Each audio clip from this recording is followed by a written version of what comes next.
wherever, whenever you are, I hope you are doing well. I am Shaggy. I am Philolitea.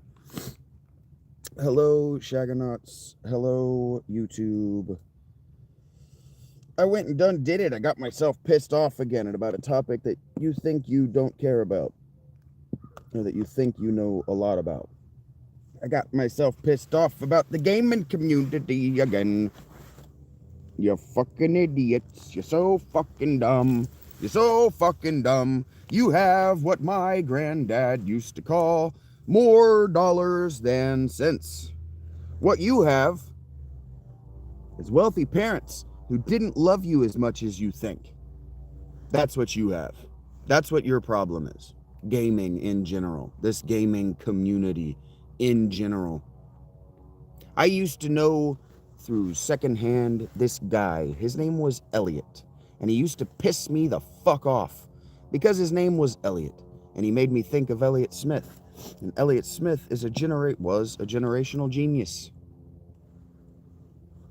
And this kid was the progeny of rich parents. Parents who didn't love him as much as he thought they did. Parents who gave him an autism diagnosis so he could drop out of school. Parents who let him live in their house until he was in his early 20s. When his dad finally had enough of him spending all his time jerking off and playing video games, said, "You got to get the fuck out of my house. You either got to go to college, or you got to get the fuck out of my house. One way or the other, you got to get the fuck out of my house. I can't handle you sitting around jerking off all day with the money that I make. Can't fucking handle it. You got to get the fuck out of my house." And so he goes and he makes a half-hearted attempt to go to college, but he doesn't actually go to any of his classes because he spends all his time jerking off and playing video games. And so his mom intervenes and she says, "Hey, so I know you're not going to college because you're spending all your time jerking off and playing video games, but you have to show me some evidence that you're making an effort at having an adult life." So he brings this woman into his life, this underaged woman, actually, 16 when he got it with her. She's 20, he's in his 20s. And he brings her into his life, and he uses this money that his mom is feeding him to keep this girlfriend alive. And this is the gaming community. These are the people who get online and they have to draw an income because they're... Are you fucking kidding me? I'm talking right now.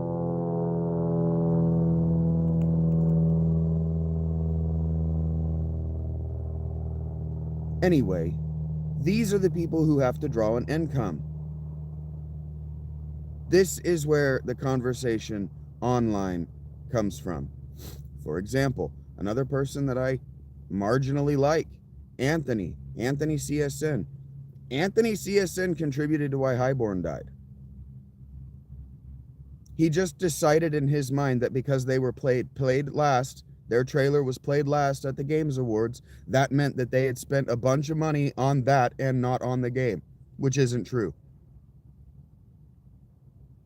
The Games Awards decided where those trailers, the order that those trailers were played in, and they played high whatever last. High guard last.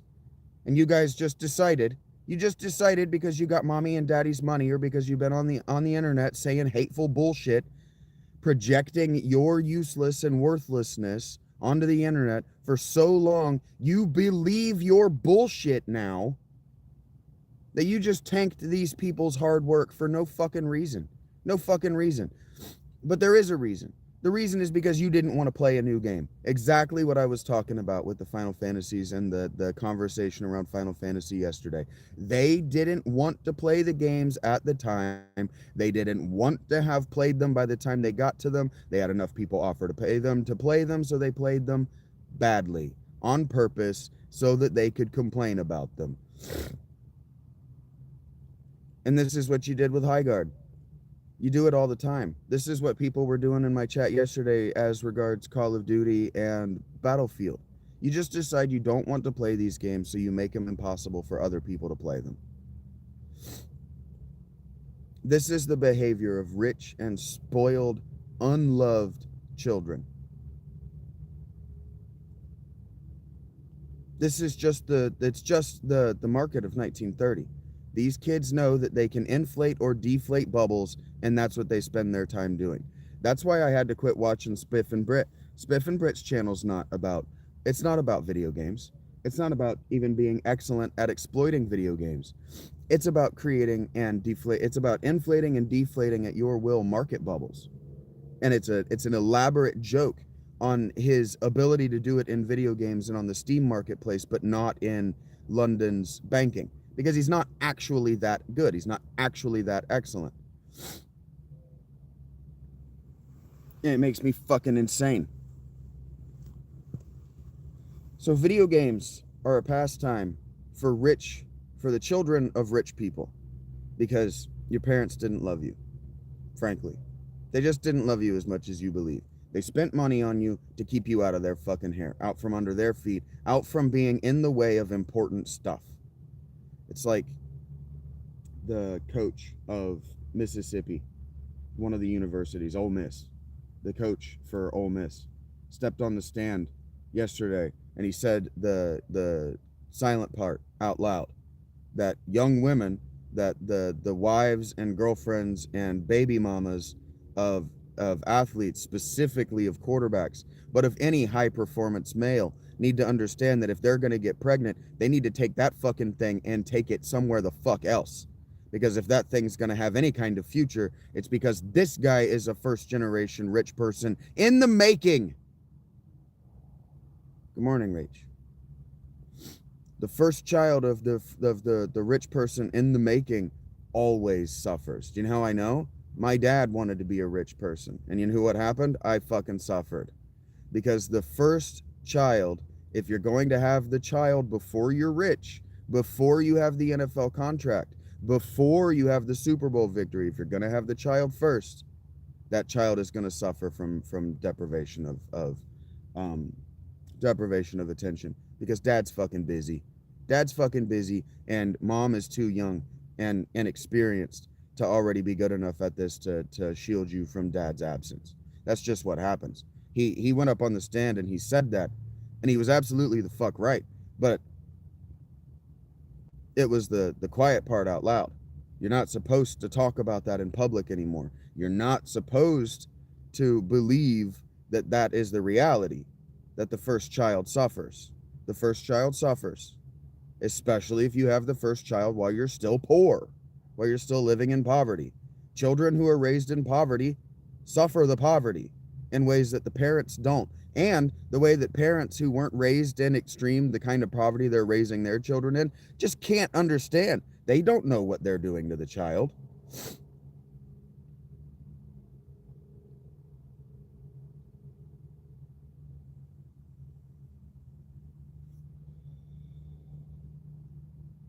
They don't know what they're doing to the child, and they don't care because they're busy.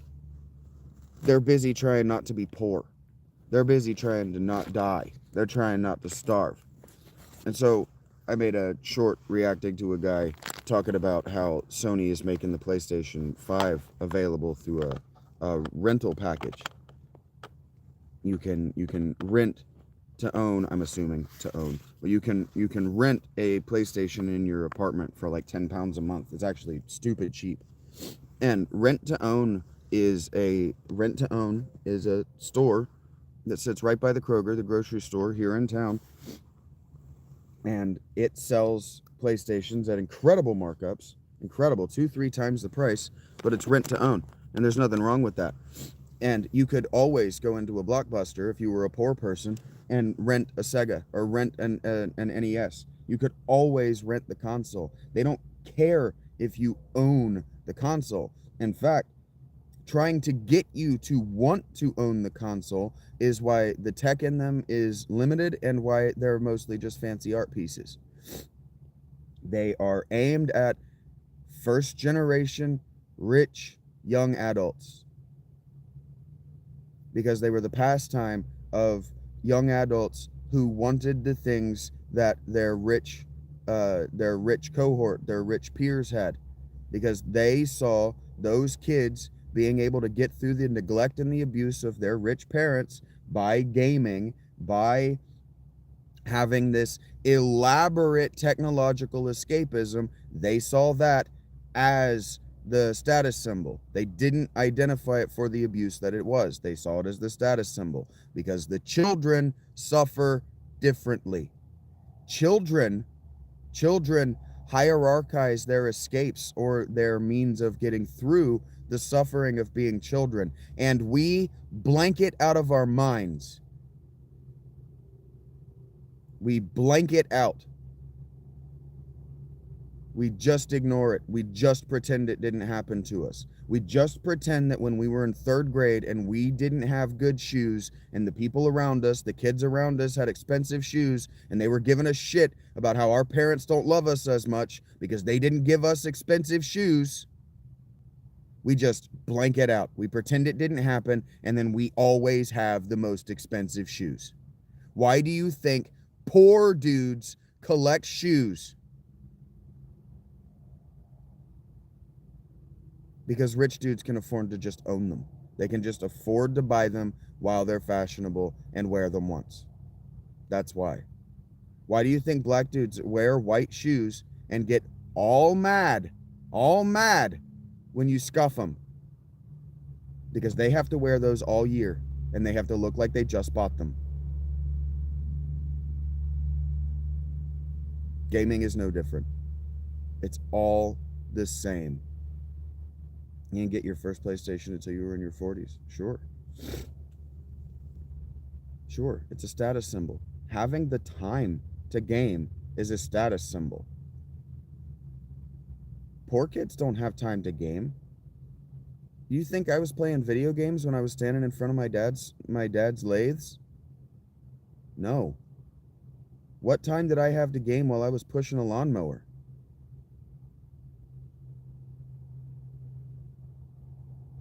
You didn't know that about the shoes? We don't ask people why they behave the way they do, or we don't just observe them?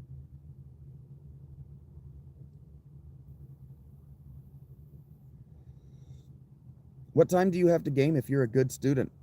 If you actually care about your profession? What time do you have to game? All these gaming channels that I watch, all of them are college dropouts because they spent their time gaming. And you're just comfortable with that? You're just good with that. Dropouts.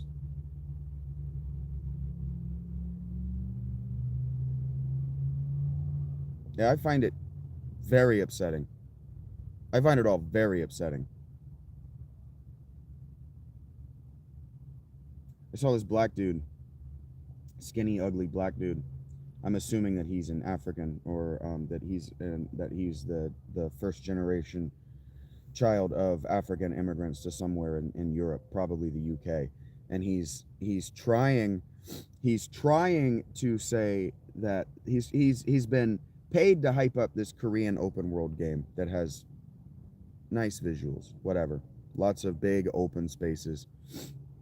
And he's talking about how Western developers can't make a game like this, that it's impossible for a Western developer to make a game like this. Just like Ebert in our thing yesterday was saying that it's impossible for video games to be art. And I was just watching a short and listening to him, and when people make can't or impossibility arguments, I shut off. And so I'm just like, what the fuck are you even talking about? And so I go to the primary video, and I watch the first few seconds of the primary video, and then I get annoyed. So I come out and I look at his videos, and he's a black dude complaining about the woke worldview. And so I just commented, oh, so you're just a stupid person. Okay, I'm out.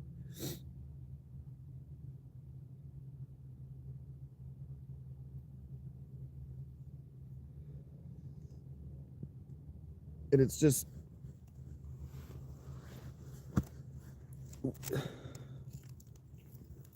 he's talking about what he was talking about is he's complaining that there's a drought of new prestige games in 2026 that aren't going to be Call of Duty.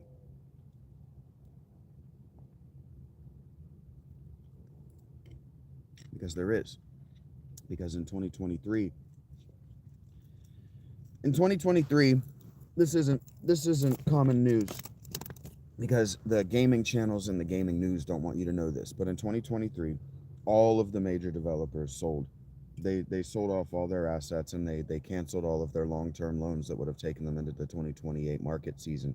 And they canceled all those games. They canceled all the games that would be releasing this year, because games now take a 6-year development cycle instead of a 1-year development cycle. Instead of just keeping games in a 1-year development cycle so people will play them, they take a 6-year. So in 2020, the beginning of 2020, first quarter of 2020, when, if we remember history, the first quarter of 2020, the first fiscal quarter, is when the governments of the world were telling you if you just wear masks, you just stay inside your house and you just order DoorDash and you just let the people who need to be at their workplaces so you can have food. If you just stay in your homes, wear masks, and let the necessary people do what's necessary so you can eat, this will not stretch past the first quarter of this fiscal year. And it will not affect the long-term economy, the health of the world. And you went, yeah, fuck that. We're going to go spit in people's ice cream. And so COVID became a pandemic instead of just an epidemic. It became pandemic. And now it's still around when it could have been just like the cold. It could have been a thing that people get randomly and stay home and it's no fucking big deal. But instead it became a big deal. And so as a result of that, in the second fiscal quarter, those companies said, okay, these loans are going to be a long shot. And then by 2023, they said, all right, cancel all these games. Cancel everything that we started in the first fiscal quarter of 2020 because we're not going to be able to make it because we're not making money. We're losing money. Square Enix lost $1.5 billion of revenue last year after releasing Final Fantasy 16. You motherfuckers aren't buying these games. You motherfuckers aren't playing these games. You motherfuckers aren't buying the DLC. You motherfuckers are bitching about an economy you don't spend money in because you're the children of rich people, or you're behaving like the children of rich people. And the children of rich people just ape the way their parents behave. And their parents go, oh, the government is taxing me. And so you bitch about the governments that rule your life. Sony, Microsoft, Square Enix, whatever, Rockstar. Fucking GTA 6 dropped and nobody knows. Nobody's talking about it. What does that mean? That means that all of the loans that would have been taken out at the first quarter of 2026 weren't taken out because nobody's willing to compete with Rockstar. Nobody's going to fuck around with GTA 6. So all of the loans and all of the games that would have been released at the end of 2025 and in 2026 have been postponed to 2027. To just not even compete. Just to non-compete with that game. Why? Because you don't know how to spend your time. You don't know how to divide your time. And because you're not actually fans. You don't actually care about the health of the economy. You don't actually care about the strength of the market. You care that you get mine, and you get to complain, and you get to get the attention for doing the thing. That's what you care about. I watch it. I see it. You can say that you don't, but I see it. Yeah, everybody started gaming during the pandemic. They could not make enough consoles. I worked at GameStop. In the second quarter. And we didn't keep consoles longer than a 24-hour period. The phone was never not ringing. And so when we got them in, we would get them in and we would tell everybody was calling that day, hey, we just got a bunch, they're going to be on the shelf tomorrow. And they were gone by the time I got there at 5 p.m. Gone. Switch couldn't stay, PlayStation couldn't stay, and Xbox could not stay on shelves because everybody was supposed to be staying the fuck home.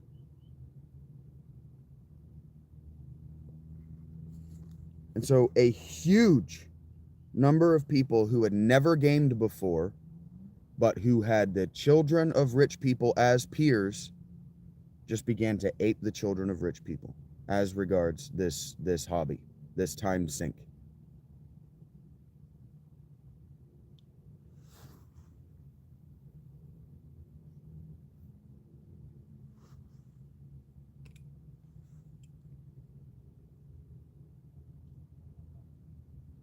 And you're gonna kill it.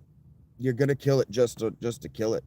You're gonna pop this bubble and it's gonna be gone forever because these companies are already not competing with one another. They're already refusing to compete, and you only want to talk shit about AA or lesser studios.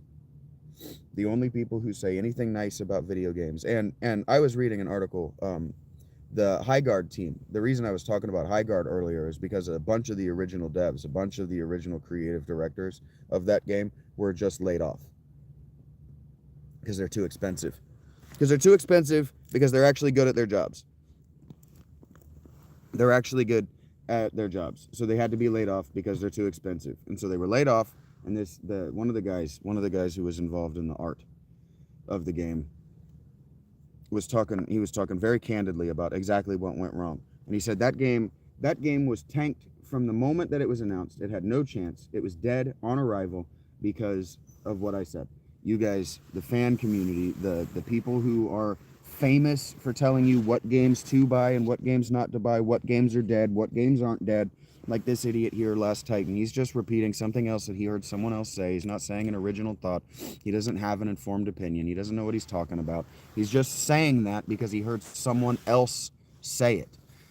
Grand Theft Auto didn't even have an online component for the first year or two that it was released.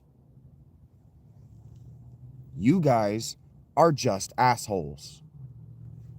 You're all just assholes. And because it takes so long for these games to release new installments, the people who come in at the end feel entitled to the experience that they got at the end of the previous game cycle at the beginning of the new game cycle. And that never fucking happens. It never fucking happens. It will never happen. Online games or games that can be connected to the internet to be patched later will always be released at post-alpha software. Always. What they call beta tests are a way to jerk you off into getting other people to pay for the fucking game.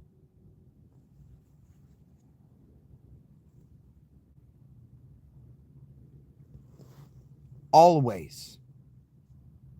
They have been releasing pre-alpha software to the market since the fucking 80s because they need the money now. Because this shit is expensive.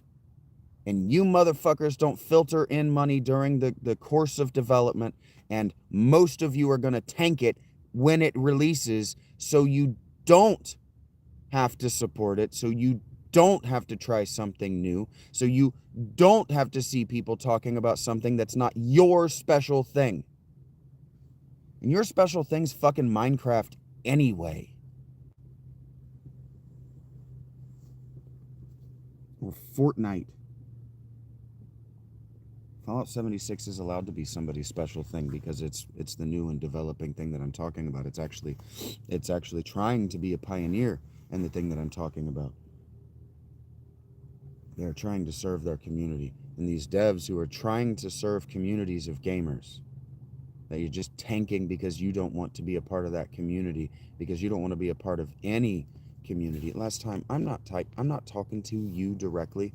I'm not talking to you directly, Titan. And so if you think that all of these yous are about you and that you need to respond to them, you're not understanding that you are the you I'm talking to. Go the fuck away.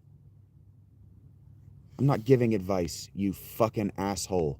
I'm telling you that you're a piece of shit and I fucking hate you. That's not advice. It's critique. In fact, it's negative criticism.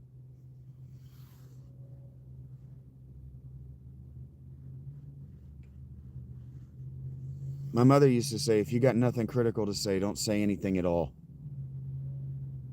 If you can't keep the criticism to yourself, if you just fucking keep it all to yourself, say nothing. And so I just spent the last 38 years, 36 years saying fucking nothing.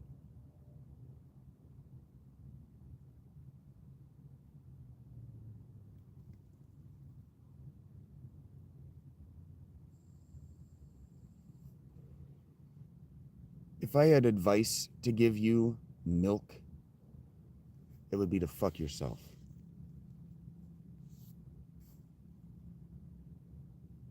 Eat my balls for real talk. You want to have some for real talk?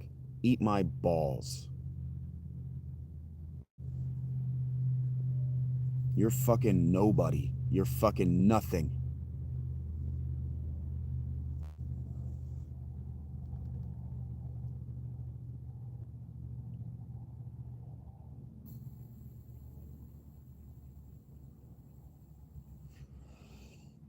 There is literal garbage with more real world applicability than you will ever have.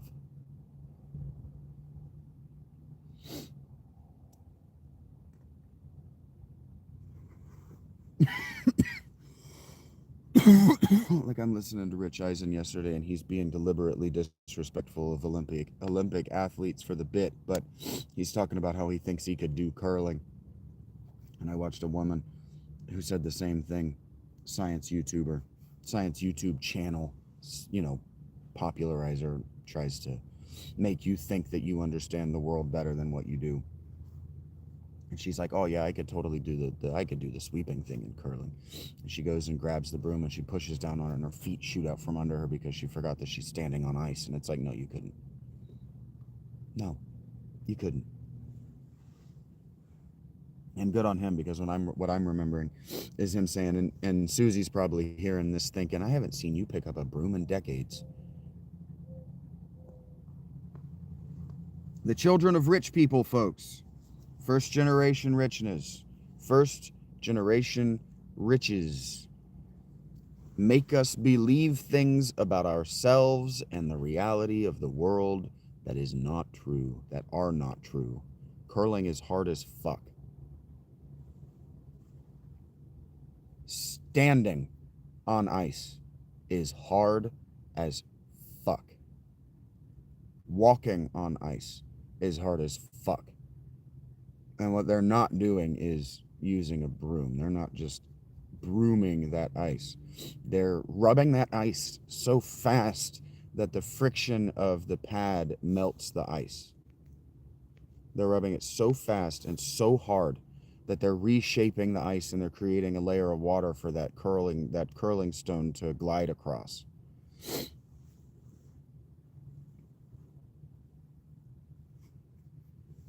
That is the work of athletes. And that whole bit was kind of upsetting me. He's like, how do people come up with these things? And it's like, okay, well, they have names like the Nordic Lap and Swedish Shuffle. These games, they have,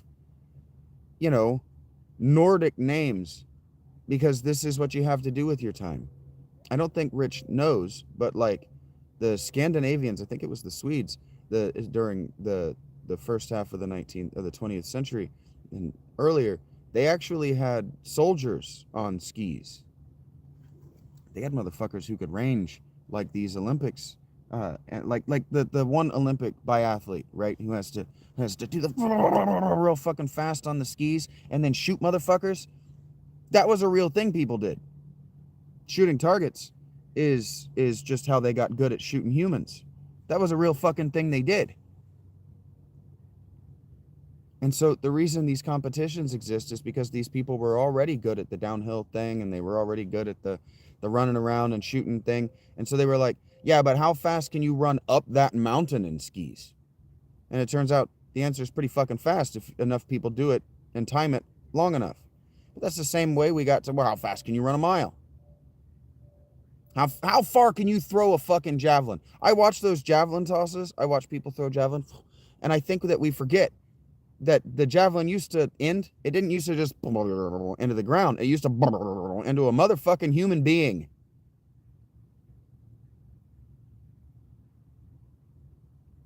The hammer toss, that didn't used to just be a fucking hammer, right? It used to be called a war hammer. And it didn't used to just into the fucking ground. It used to into a motherfucking army. Hundreds of them. How did it become a competition? Life or death is how it became a competition. You were already practicing throwing the hammer and the javelin because you were already aiming at human beings.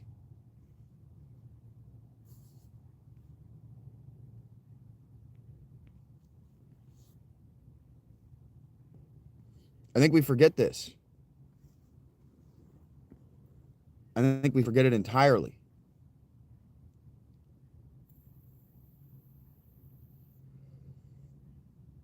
Or like they were talking about how fun it would be to try to speed skate. And it's like, you have no idea. They're like, oh, but it looks so easy. They just look like they're gliding in like this joyful stroll across the ice. And it's like, that's why it's art, boys. They're doing it so well. This extremely dangerous activity. They're doing it at such a high level of mastery and expertise that they make it look easy. And if I'm here to advocate for myself and why you should be listening to me and not these chuckle fucks that surround us, someone once said to me that I have this uncanny habit of taking things that are extremely complex and difficult and making them look easy. It's called mastery. Hello, sub. It's called mastery. Expertise is having forgotten more than you can readily draw in the moment of a subject. Grueling what they do to their bodies. Incredible. And it used to be necessary. Like, we forget that the reason that a marathon is the distance that it is because that's the distance that a man ran in one day and collapsed and died. He collapsed and died at the end. So we do it in remembrance of that, and we've been doing it in remembrance of that for so long that people no longer collapse and die at that distance and that speed. In large part because there's water. He wouldn't have had water. He would have died of dehydration and exhaustion. And so we make sure that doesn't happen. But we've done it so long that we know where the water stations need to be to make sure that it just doesn't happen, even for people who are unprepared. But if you look at their bodies, even the people who were trained for it, they get all gimped out and fucking collapse at the end anyway.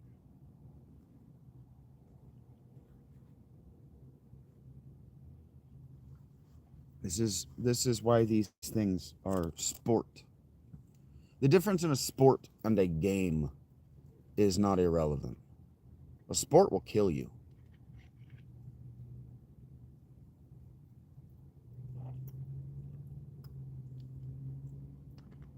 A game has a victory objective that simulates total defeat of the enemy. Proxy war, baby. Games are preparation for crisis, community crisis.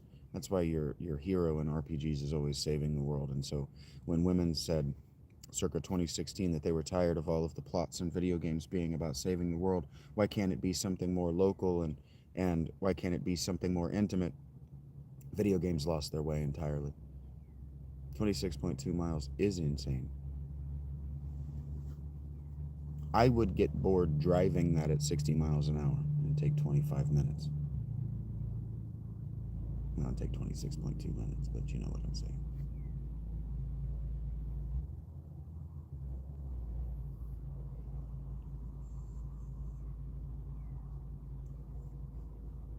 But we all know why the marathon was run, right? The first. We know why it's called Marathon. There was this battle at Marathon, right? Where the Persians were coming to attack Greece, and it was a civilizational crisis moment because Persia represented an existential threat. Like, they could have eliminated all of the Greek people and replaced them with Persian people, right? They were there. The Persian population was that large relative to the Greek population. And so they defended this spot, but they needed reinforcements. And so this guy runs back to say, hey, we defended this spot, but they're still coming. And he died with the message. And now we run it as a feat of endurance to say, ha ha ha, like that movie, Run Fat Boy Run, ha, I am a man, to whoever we need to prove that we're a man to. But, or we run to defeat cancer.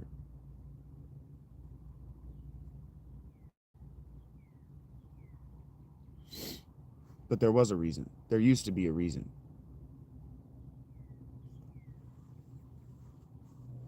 And the reason was almost always existential threat. Football, soccer, whichever variant you prefer. It was about celebrating, but preparing for existential threat at the level of the home.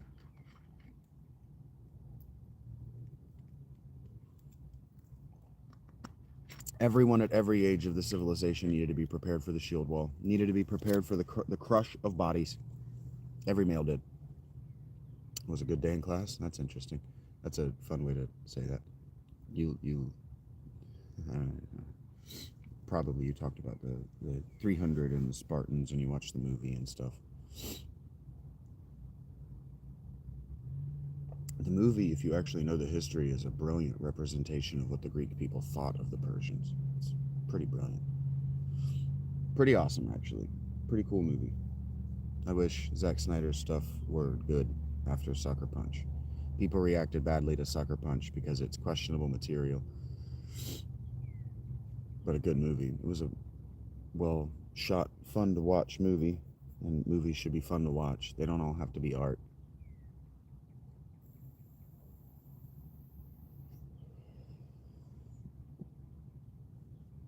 They don't all have to be reaching to a higher place, but that movie did go to the place of trying to give you her experience, so people who've watched it a lot and let themselves be in her place really like that movie, like really like it a lot. So I wouldn't say that it's not art. I'm just saying it doesn't have to be art by your estimation to be a fun movie to watch.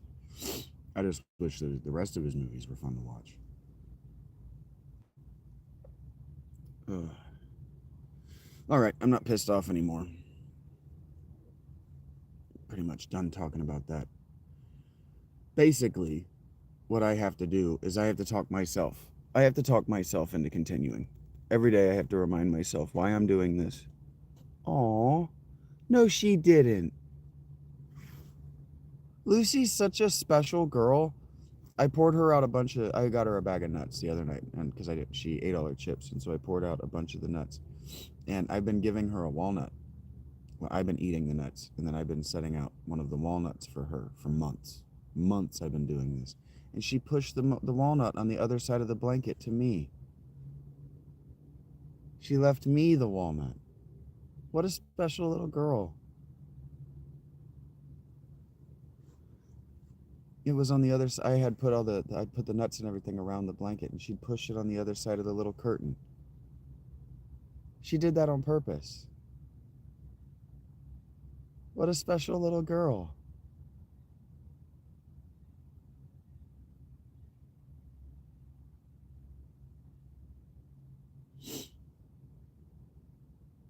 Yeah. Yeah. Love is making sure that everybody gets a bite. And yeah, making sure that you don't take the last bite when somebody might not have eaten. She didn't know whether I'd eaten. She didn't sit and watch me eat. She would sit on the other side of that curtain and wait for me to finish. I'd put her a little bit there, and she'd come over and she'd get it and she'd leave. She didn't hear me eating it.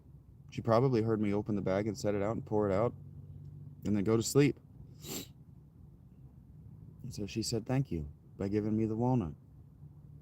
The walnut's the best nut in that bag. It's it's the whole half of the walnut. What a special girl.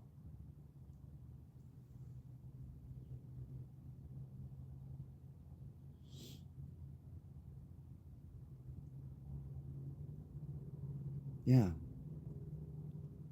But anyway, I have to talk myself into continuing doing what I'm doing. Because I'm fighting upstream and I'm competing with people who are refusing to actually be competitive. So I look at all times like I am punching down because I am. And that's a bad look. It's always a bad look for everybody who does it. So I have to remind myself to keep doing it and why I'm doing it.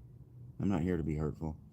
I'm here because gaming is something that everyone does. It's a huge part of the culture. And if you already own your PlayStation 5, it doesn't matter to you on any level, whether somebody rents theirs. It doesn't devalue your purchase. It didn't devalue your purchase when a kid next door had to rent a Sega in order to play Sonic for the weekend. It didn't devalue your purchase.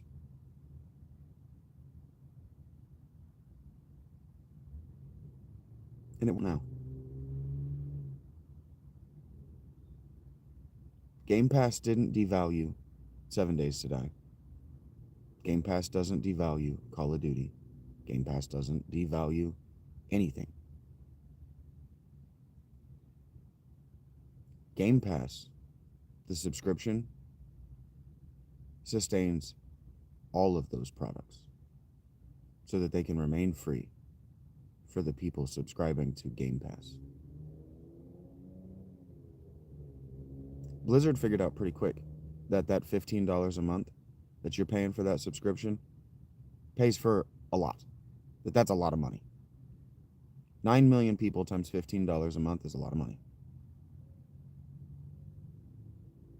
Let's call it 10 million people, so it's $150 a month. $150 million a month. It's a lot of money.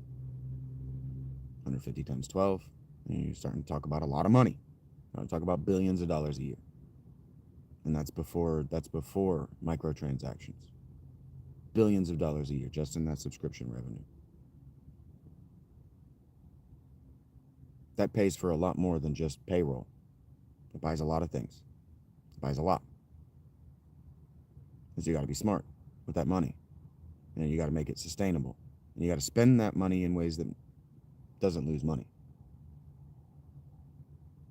And that's what subscription models buy you. Yeah. You pay the $15 for the PlayStation Network to make sure that that network is continuing to have spending money to buy more machines. Right?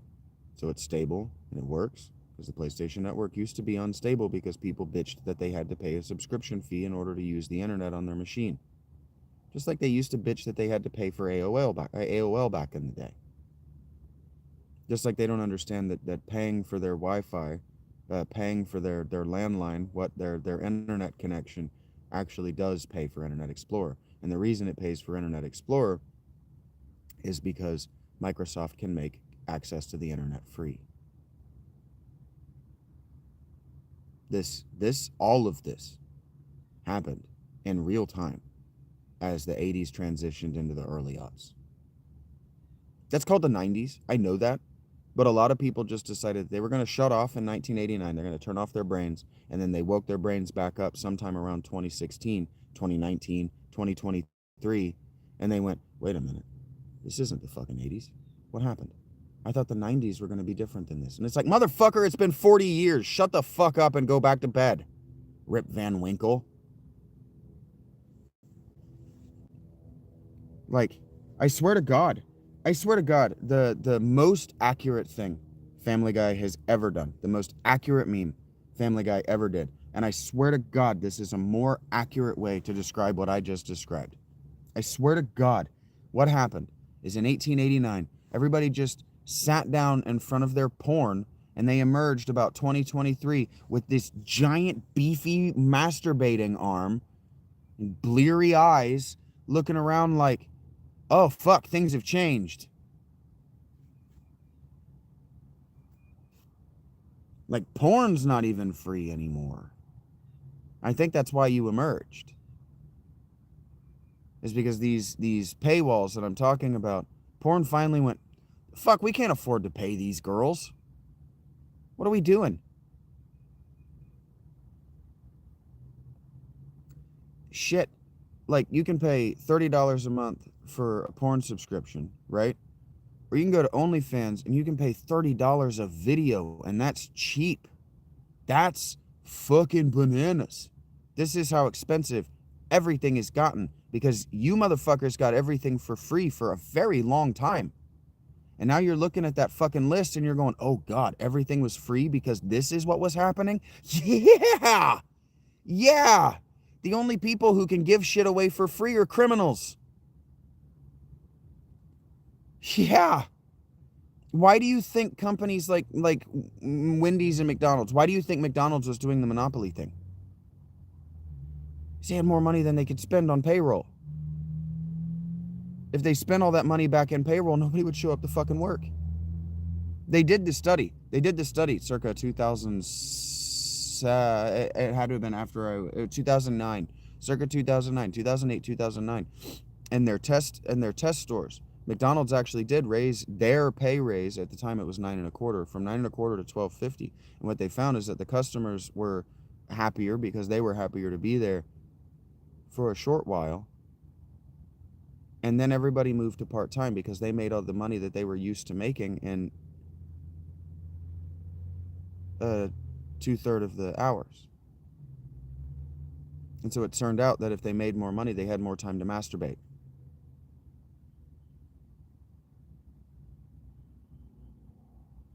But this is what I'm talking about. You don't want the work. You want the stuff. And so these people, I have to keep reminding myself why I do exactly what I do. These people who make these slick edited videos, these people who go live and they know exactly what parts of their life to cut out for shorts, these people that are savvy in this way, they're savvy like criminals. Have to be. Because they're not trying to compete. They're trying to make the money. It's like I was watching this guy talk about how Sam Darnold, because of the way that the taxes in California work, and this is actually really good. This is a good thing that the taxes work this way in California. He was talking about that Sam Darnold, he actually owed the state of California his Super Bowl bonus, his weekly paycheck, and $70,000. He actually owed all of the money that he earned the week of the Super Bowl and an additional $70,000 to the state of California. And it's like, Sam didn't win that Super Bowl for the bonus. Sam didn't sign that contract with the Seahawks for the weekly paycheck. And that's why the Seahawks won the Super Bowl. That's the difference in somebody like Sam Darnold. And you, right? They were there to compete. The money will find them. Sam Darnold's, he's going to have sponsorships and commercials and everything he could possibly want. He's never, ever again going to sit on the other side of a negotiating table and be talking about a prove-it deal. Never again in his life.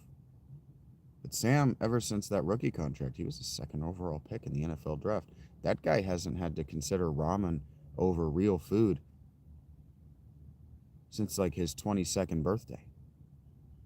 That's called being excellent. That's the difference. That's the difference. This kid with Ole Miss who wants to stay because there's more money to be made in NIL than there is to be made being the second overall draft pick. That's not excellence. It's not excellence. And what it requires in the mind of people who think that that's excellence is abusing your wife and first child, neglecting them. Neglect is abuse. Neglect is abuse. You need to internalize that. Neglect is abuse. Neglect equals abuse. Neglect equals abuse. Neglect is abuse. Abuse is neglect. The children who refuse to sweep and clean the back corner of the Panera, are neglecting it. And by so doing, they are abusing every customer who sits in that corner. I am not the only person who sits back there. I am not the messiest person who sits back there. But they don't clean it. They refuse. And as such, that dereliction of duty is neglect of the customer, is neglect of the store. Neglect of the store long term is neglect of the customer. That's why when I started going there, their neglect of the bathrooms led to them smelling like shit in the dining room, in the lobby of the dining room, which meant it smelled like actual turds in the kitchen, which meant that they were cooking poop particles into your food. That long-term neglect is abuse of the customer. It's an abusive environment. Neglect is abuse. Punching down. Okay. Have you ever watched boxing? Have you ever watched two men fight, Rachel? Yeah, if you can smell shit, that's poop particles.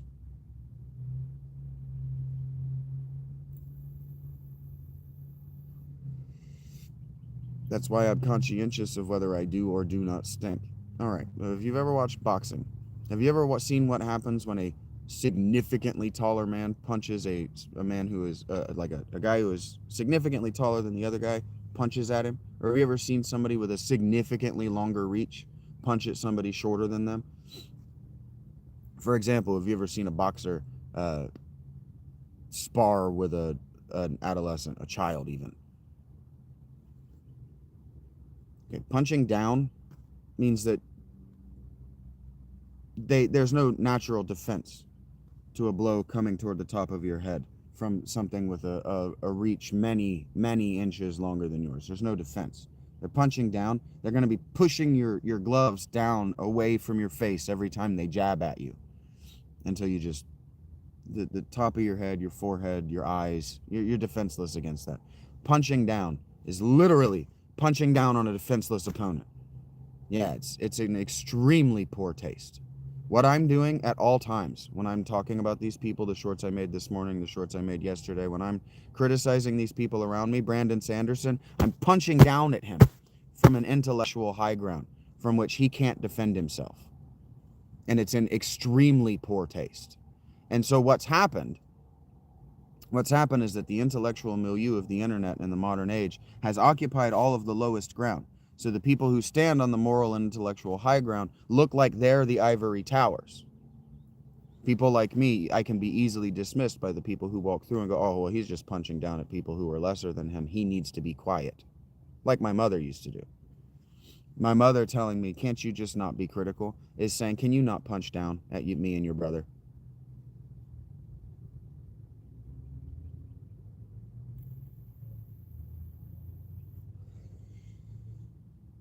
When people tell me that I hold too high of a standard, that I hold them and myself to a standard that's impossible for them to meet, what they're telling me is that I'm punching down at them. That every time I'm talking to them, I'm just punching down. Just battering them about the head and shoulders, and they can't defend themselves. Because there's no reason to work the body if you've got a significant height advantage, especially if you've got a significant reach advantage. That's why boxing is dead, especially heavyweight boxing. It's dead because if you have that body mass and you can jab, fights win styles. What was his name? I can't think of his name right now. I've got Edger and James in my mind, and that's not right. The guy who beat Tyson fair and square, and it ended heavyweight boxing because he refused to. He went non-compete. He won and then refused to compete, and that's what kills every industry. It kills everything. It kills every game. It kills every industry. It kills everything. Winning and then refusing to compete. This is why the Fisher King is the Fisher King. He won, and then he has no one to compete with. That's why Gilgamesh is how Gilgamesh is. Gilgamesh is constantly punching down. He's huge. He's 2/3 God, but he's looking for somebody to compete with. That's why he stops punching down when he meets Enkidu, and Enkidu almost beats him. They come to a stalemate, but it was a stalemate that Gilgamesh was going to win.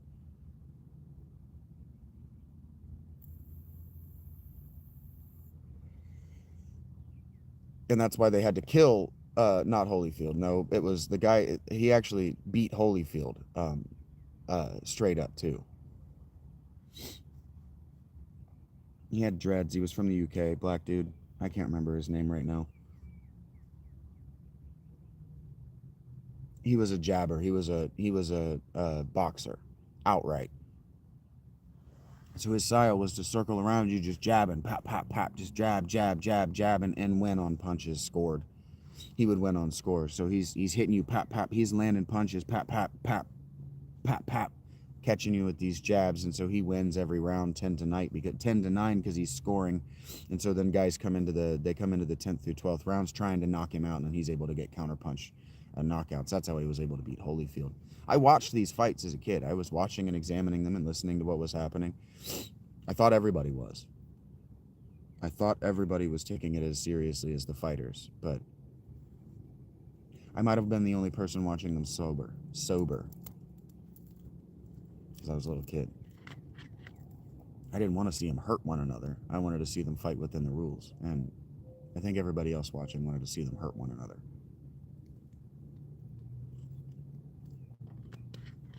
This boxing is a game. You see, there's a victory condition. So that means there's a loser. Lennox Lewis. Yeah. Yeah. I think that was his name. No, Lennox Lewis is too old. That's closer though. His name is closer to that. I'm talking. Lennox Lewis was the '90s with Holyfield. I'm talking about the early aughts.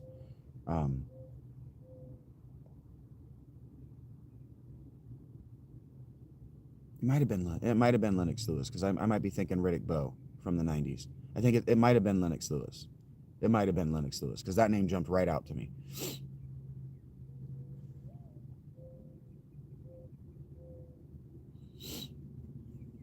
But now we're just kind of circling the drain of things that I've been talking about all. Yeah, well, it stopped because I'm pretty sure it was Lennox Lewis. And nobody, that's the thing, is before the internet and shorts and YouTube. And so nobody was doing what they would do now. I was doing what they would do now among my friends, right? But nobody was doing at the time what they would do now. And that's calling Lennox Lewis a pussy for not, he refused all comers. Everybody that told him, or everybody that challenged him for the title, he said no, until the heavyweight boxing commission stripped him of his titles. And then there was just a free-for-all for the titles, and they meant nothing. The game of boxing died. The sport of boxing died, because the champ refused to. The way it worked, I watched George Foreman do this. The way it worked is you work your way up, you batter your way up, and you get the title. Now you got the title, but you're a broken old man because you just battered your face against hundreds of men. You've got the fucking title, and you're supposed to lose with dignity. Yeah. And then it's Lennox Lewis. Because I immediately was like, yeah, Lennox Lewis. And then I got him, and I was like, it might have been Riddick Bowe. But Riddick Bowe was earlier. So I think it was Lennox Lewis. Yeah, because it was around 2004, 2005. They stripped him of his titles, and nobody talks about it. Because boxing died. Because the MMA became the thing everybody watched circa 2004. And so boxing just straight up died. Heavyweight boxing died just right there on the mat when Lennox Lewis refused to fight anybody. When they had to strip him of his titles to get the belts in circulation again, professional boxing was over.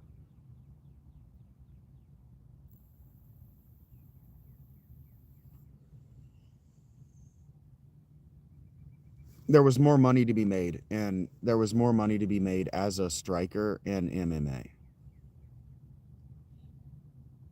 There was more money to be made. Heavyweight boxing used to be so glam. It used to be a big deal.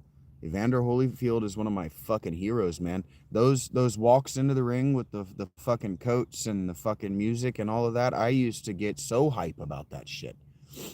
WWE is just not the same. Because they're not actually going in there to fight, right? They got the hype music and all that. But dude, when Evander Holyfield used to come out there, it used to be a whole thing. Like I remember Oscar De La Hoya used to have a whole thing. It used to be a whole thing. Some dudes, like I remember one dude coming down in like a white convertible, like with the top laid back, and like driving, at idle through the fucking crowd as his fucking toughs are walking around the car. It was fucking awesome. The amount of money, and that's what I'm talking about. Yeah, the amount of money. What I was going to say, if I was going to say any one specific thing, and I had one specific thing to say, and as we're coming up on an hour, I'll say that one specific thing that I had to say. We have forgotten, because of extremely generous corporations, that there is a price of admission to everything. The price of admission to this is not being an asshole, right? Because I haven't monetized this show. This show doesn't have ads. But in order to watch this show, the platform has to generate revenue, which means that I either have to sell ads, you have to watch ads somewhere else, or you have to have already crossed the gate. You have to have already bought your ticket of admission, which is a subscription fee.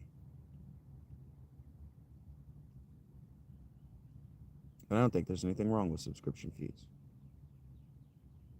There was this author that you've probably heard of called Charles Dickens. You've probably heard of some of his work, Great Expectations. For example, Oliver Twist. He published on a subscription fee. You had to subscribe to his magazine to read his work, or you had to know somebody who did.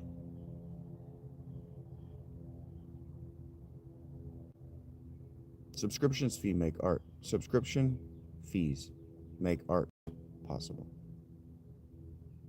So if you can find it in your heart, this is your opportunity to subscribe to my art at the Patreon. $10 a month buys you access to everything I've ever done, everything that I've posted, and I'm going through and I'm trying, doing my best. I'm not trying. Yoda would be mad at me. I am posting the work that I generated as a young adult that I've shared with no one.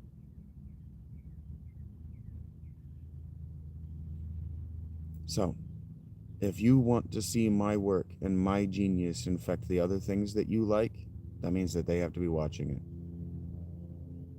Gaming is a pastime for the children of the rich, is the title of the video, S-Croft. I'm an hour in. We're at the end.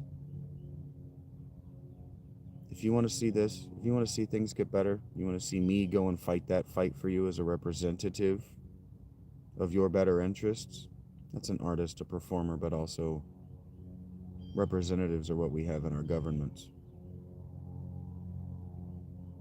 The Patreon's also free. Free tells me that you support the work and you want it to happen, and that you, like I, are not solvent. You, like I am, are not solvent. Everything should have been subscription-based to begin with, Rachel. Before the internet, everything was subscription-based. You had to buy a subscription to your newspaper, or you had to buy it individually. That TV was free was because the government was paying the bill. Cable wasn't free, it was a subscription model. Your telephone wasn't free, it was a subscription model. Everything was a subscription model. If you want to go to the gym, subscription model. If you really want to enjoy going to that club, subscription model. Memberships are a subscription. A subscription, subscript, it just means subwritten. It means that you signed your name somewhere. Why should that be so damning? I don't understand why that should be so damning. You sign your name everywhere. We sign our names on things we don't even give a shit about. We subscribe to things we don't give a shit about. We underwrite ideas all the time. Like, I'm not trying to throw anybody under the bus, but I learned recently that there's this idiom from feminism, I'm just a girl in the world, and that itself is a subscription to a worldview. Subscription, you're underwriting. By repeating that, you're just underwriting somebody else's ideas. We subscribe to things all the time. In fact, we used to talk about political ideas as something that we subscribe to or don't subscribe to. This is language that we use. Being mad about it now is being mad 400, 500, 600 years after the fact. What, we don't want to underwrite society? Why? Why is the social contract such a fucking terror to so many of you? If it weren't for the subscription model, you wouldn't have a fucking government. Because you have to subscribe to one of the parties or the other. You have to underwrite one of the parties or the other with your fucking name on the fucking ballot. And so if you're not voting, you literally are the beneficiary of a free reality. A reality that is provided to you by people who actually engage in the subscription model. Every level of abstraction, my argument sticks, which means that it's a superior argument to the one you're going to find anywhere else.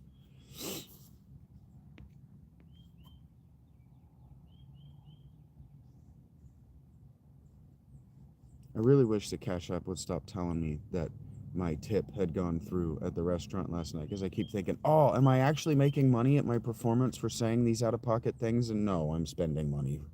I'm spending money to maintain these out-of-pocket things. So this is your opportunity. If well, two-party system, whatever. That's irrelevant to the what we're talking about, Croft. But thank you for contributing that you're an irrelevant kind of person. Anyway, I'm trying to get out of here. I need to eat. If you want to make sure that happens, the Cash App, PayPal, Venmo, those are available in my descriptions. If you want to make sure that I don't have to ever think about whether I'm going to eat, that's what the Patreon is for. If you want to talk to other people who don't think anything like me but seem to like to hang out around the places that I hang out, you can find the Discord. Shit, Rachel's right. I have a reading to do because I wrote yesterday. A reading to do.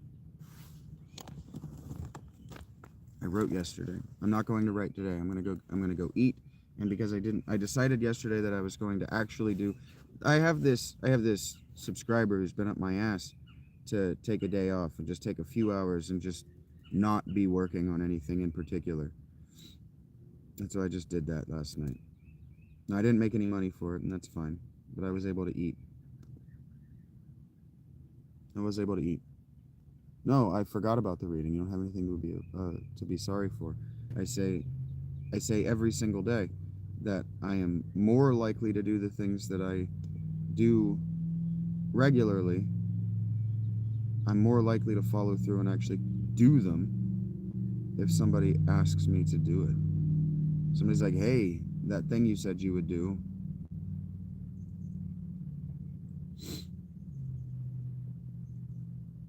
Because it doesn't have to be about the money. That's about the support. Same way as everybody else. Sea Lion. Same way as everybody else.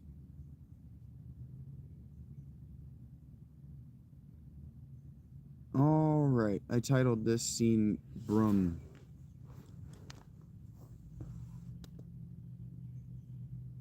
B-R-U-M-E. Brum. That's how I'm pronouncing that.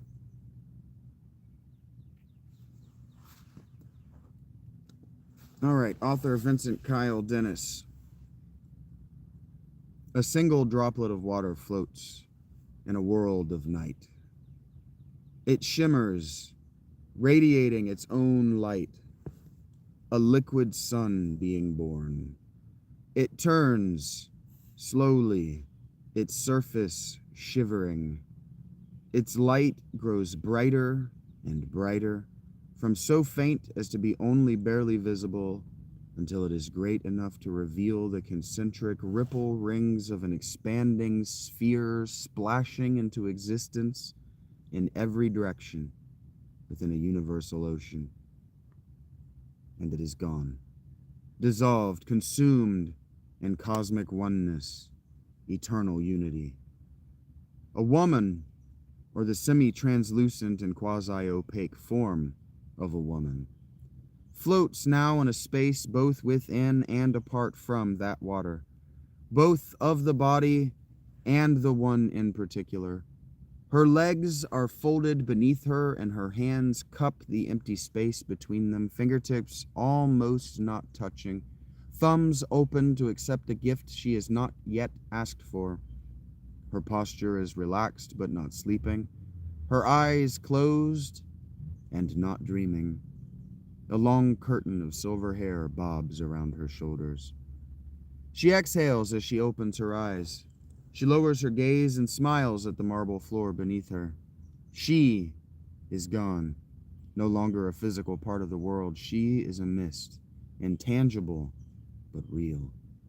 There is no need to stand for her to move. She drifts, a transparent fog, through the temple that is her home. This secondary form at the whim of her will as it floats in eternal water. She slips around, under, through the door to her room. Grandfather is kneeling at the foot of the sapling. The 1,000-year-old tree towers hundreds of feet above the dirt circle in the white marble floor. To her, it has always felt like miles, ever since she was brought here 13 years ago. The wide branches reach out over the floor of the temple, hanging low like the protective arms of a mother gathering all of her children in for an embrace. Grandfather's pose. His legs tucked under him, his weight on his heels, his hands pressed into his knees, and his head leaned almost all the way to the ground. is that of a man decades his junior. Somehow, he makes it look effortless. There has not been a day in her life that she has not seen him, and the long white robes that hang from his frail body. The fist-sized red pupil eye emblazoned upon his chest names him as a priest of the eye, but his shiny, bald head, the beard that coils on the ground at his knees, his eyebrows that tangle in his mustaches, all name him her beloved grandfather. You may or may not recognize that character. And this evening, concern creases the deep lines of his ancient face. She turns away from him. No time to worry after grandfather.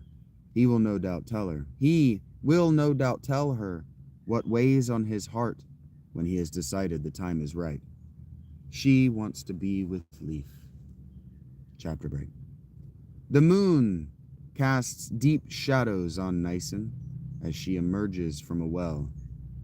This town is so strange to her.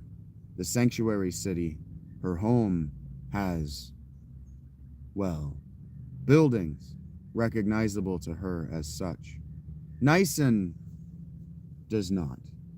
The mist-formed woman, a low-hanging silvery fog only barely corporate at all, watches Leaf as he emerges from the ground. The mounded earth hill of the tavern behind him, and heads into the night. Cobblestone streets, a grid with which she is familiar and can recognize as streets, networks steps that descend to doorways in the ground and mounded earth roofs.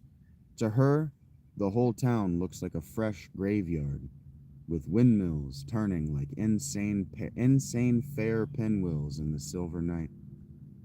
Every building, a windmill, feeding water and life to this dead-looking place, and dead it feels. Especially tonight, with the first frost of winter threatening to shrink her into something almost corporeal. The little farms the people of the town keep on their mounds have long since been harvested, leaving only grass that will soon enough enter its boreal hibernation. Just like this town, she thinks. It's not just that the town isn't busy, that there isn't foot traffic. There never is this time of night. No, something else feels off about this place. It feels like Lorraine the weeks before. Everything outside the sanctuary city seems to have gone to ground too long ago for anyone to remember the going. She knows why. That's not why she's here to think about. The mist follows Leaf, close enough to hear the swish of his clothing and smell the hops on his breath. Hi, Autistic. How many was it tonight? She wonders. Sorry I'm late. I could have been here for you sooner, Leafy. She watches as he descends the steps to his home. Itself, the building doesn't look any different than any of the others in the neighborhood. It's just a little pit in the ground dug into a mound, just like everything in the town that isn't Eric's mansion, and the walls Leaf paid for with his hammer. She watches as he stops there, like she does every night. Like he does every night. She doesn't remember right now how long she's been doing this. It hasn't been that long. She only learned how to mistwalk at all. With a sigh, Leaf drops his head to the floor. Oh, Leafy, she thinks, it isn't that bad, or it doesn't have to be. He drops his hand from the latch. A low, wounded grunt sounds in his throat. He turns his head to the right. Now he goes to the shop. He can't face Anna. Never can, not after dealing with customers all day and then Callan in the evenings. She wants so badly to go to him, to hold him. The shop is the building next door. For some reason, he takes the alleyway approach instead of just going in the front door, like he's gonna hide from anyone watching this way. It's never been difficult for her to observe Leaf, not after the water pulled her right to him. It's not hard for anyone to observe anyone in these towns. She's always wanted to scream. There's not a waist-high wall to duck behind anywhere in this place. And Leaf's a fucking giant. He descends the steps and closes the door between them. Little obstacle that. She watches him in the dark of his office as he hesitates, looks around, body alert like he thinks someone might be watching him, because someone usually is. A few seconds pass in this way. She does not exactly have a heart any longer, but she can feel the tension in her mist form threatening to collapse her back into her body. The two of them are baptized in the smells of his workshop: burned coal, iron, and more exotic alloys, the warm, earthy breath of freshly cut wood, and beneath it all, him. Over the last several years of observing him like this, and it certainly has been no fewer than 3 years, no fewer than 2 that he's owned this shop, she's grown to associate that smell, him, with her own sort of safe place. My own sort of home? Perish the thought. Leaf releases a deep sigh, and her heart, or whatever that actually is, aches for him. A lamp waits for him by the door. Deftly he lights it. The light that flickers into being is not much, but it's plenty for him to navigate the almost random cluster of cluttered tables scattered throughout the workshop, and for her to watch from her place among the rafters. It's too cold in here still. If she gets closer, she'll be visible to him. This has happened before. He didn't seem to take any notice. He makes his way to the furnace. He sets his lamp on a nearby table and throws a shovel full of coal in its waiting mouth, like a boy with some kind of metallurgical baby bird he found dropped from its nest. Except, she shakes the head of her water body. He wouldn't understand that. The trees they have are grown in pits in the ground. What birds? What nests? Leaf lights the furnace. Breathing slowly through his nose, he leans over his bellows. With each pump, heat gusts into the shop. The air around her first warms, then seems to press in around her, dense and heavy and hot, with whatever is going on inside Leaf. She can't know. She knows she can't know. She can only feel it coming like a distant storm or the blowing of clarion horns over the horizon. She watches the rush of air through his beard, tousling his hair, admires him, his meditation of the mundane. She heard him call it once. A low tune hums in the back of his throat. She wonders if he knows. His mother used to sing it to him back before. He opens his eyes and releases the bellows. A fiery tempest rages within his forge. She can come closer to him now. She does. Close enough and diffuse enough in the tingling radiance, the light only she can see, that leaks into the air around him when he works, that she can almost tell herself that she's hugging him. Leaf shakes his head, pushing away thoughts she can only guess at. A visible heaviness is settled over his brawny shoulders. She knows him well enough by now. This is not anger or loneliness. This is more unfamiliar to her. It's more like fear. So, Leaf breathes, and she can feel it now. Fear. No more wolf steel. Whatever. I've got my stash. He laughs, looking toward one of the workbenches lining the shop. What? I'm talking about wolf steel like it's what? Pharmacon painkillers? He laughs again. Then he's suddenly so serious he could be attending a wake. What in the eye's gaze is wrong with me? Not what's wrong with the world, he says, turning his attention to his store of iron ingots. What is wrong with me? Why can't I do the simple things right, but I can outcompete a... He falls silent with a sigh. Steel, then. I haven't worked in steel since Callan and I were apprentices. Gritting his teeth, a wind whipping through the forge and rattling his tools and showpieces on their hooks. Leaf snatches up a bar of iron and throws it into the flame. A low growl bubbles up in his throat. The wind eases like it never was. Time passes. With expert dexterity, he digs the glowing bar of iron out of the fire with his tongs, with eyes that would be as wide as saucer plates, if she had eyes. She watches as Leaf leaves his gloves where he left them that afternoon and transfers the ready iron from the tongs in his right hand to his naked left hand. She lets out a little shriek, and for a single moment, a frame in thought, she's standing behind him. There's a faint hiss, the merest hint of the singeing of calloused skin. Leaf roars a pain he is evidently unaware of, and she watches as a minor burn is the worst damage he suffers. She cannot believe what she is seeing. Sparks fly as his hammer smashes into the metal. It bends and caves under the force of his strikes like it's no harder in his grasp than mud. Leaf wasn't always like this. He wasn't always this titan, this furious colossus, this Hephaestion angel. Broom would weep for him, if she could. She would embrace him, wrapping her comparatively tiny, almost silly miniature, hardly 4.5 feet around him. She would look like a child, but she remembers when he was smaller than she. She remembers when he was just a baby.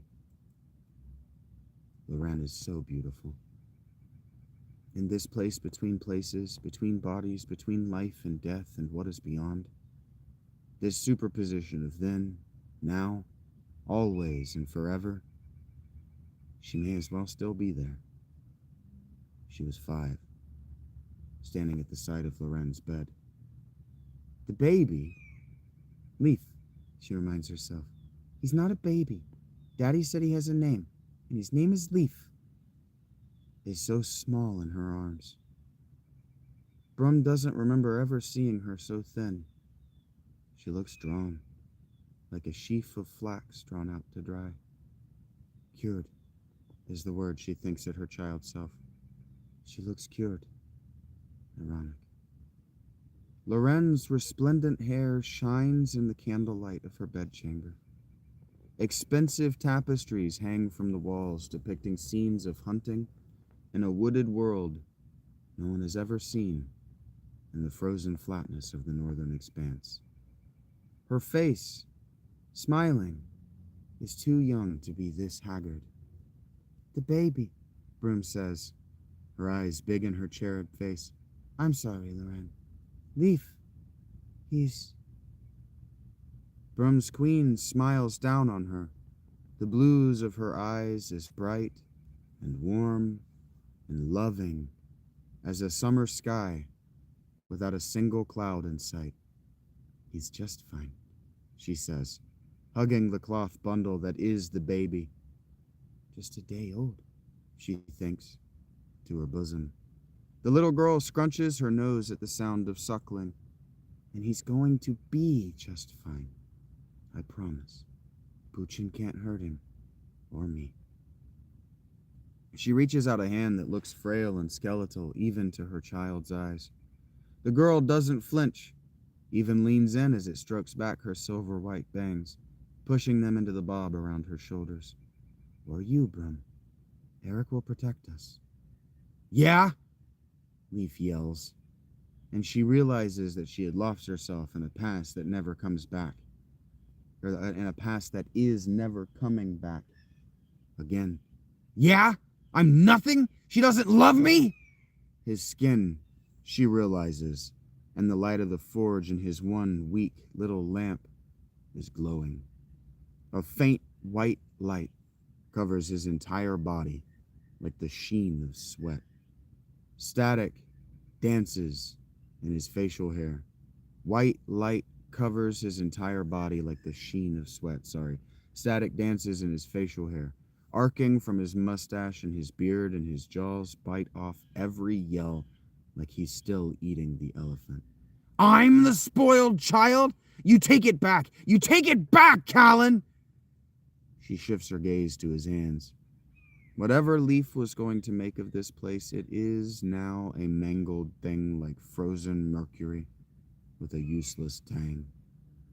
Lightnings leap from the head of his hammer, and the whole thing glows whiter than his skin. As his erstwhile best friend's name comes out of his mouth, Leaf's hammer strikes his piece one final time. Sparks fly, and she is blinded by a blast of light and heat and wind that scatter her to the corners of the shop. When she has again gathered enough of herself to see, to be in this place, Leaf is bent double over his anvil, huge arms gripping it to hold him over legs that have gone lifeless beneath him. Great sobs rack his shoulders, but his face is completely dry. The piece he was working on is in a million pieces, shattered like glass, and his hammer lies in two jagged halves. The haft is still quivering like a dart from the wall he threw it at. I know my father gave me this forge. He's whispering through a throat gone ragged, voice harsh. I know she chose me because I had already reached my maturity. I know she only wants me for what is my father's. I know I'm nothing, Callan. I know. Chapter break. Leaf? Leaf, is that you? She knows she shouldn't be here. She should have left him a while ago, before he destroyed his livelihood, before he cleaned up the mess, before he finally decided to go home. She should have left here a long while ago. And yet, here she is, floating just over his shoulder as he makes his way into his shared bedroom with his woman, and she knows this, she does. Love of his life. Annalise stirs in the dark, under the expensive clothes of their bed. Don't play games with me, Leaf. Is that you? How late is it? I don't know, he grumbles. Late. She can see Annalise even if the dark doesn't allow Leaf to. The woman's fiery red curls must with sex, the mist woman knows, or suspects. Sleep is easily the most beautiful woman in calm. She looks at this portrait of better times and she feels inadequate. The dark and the bedclothes hug her curves, and the mist hates her, wants to be her, with her long legs and her full breasts and their light-colored nipples, and Annalise's skin is like cream, like silk, and she hates her. Anna digs her wrists into her eyes and yawns sleepily. Are you coming to bed, then? Her voice is sharp like the thrust of a rapier. Did I hear you at the forge again? He steps sheepishly toward the bed, pulling his shirt off his head. Pants too. Anna's voice is hard. The mistform doesn't like the way she speaks to Leaf. He deserves better. He deserves someone gentle with him, someone who will remember what he has been through, what he has survived. You're not dragging all that soot and shit into my sheets. As Anna is saying this, she's moving to light a candle. When it is, Leaf is standing naked in front of her, in front of both women, really. Anna's eyes shoot open. What have you done?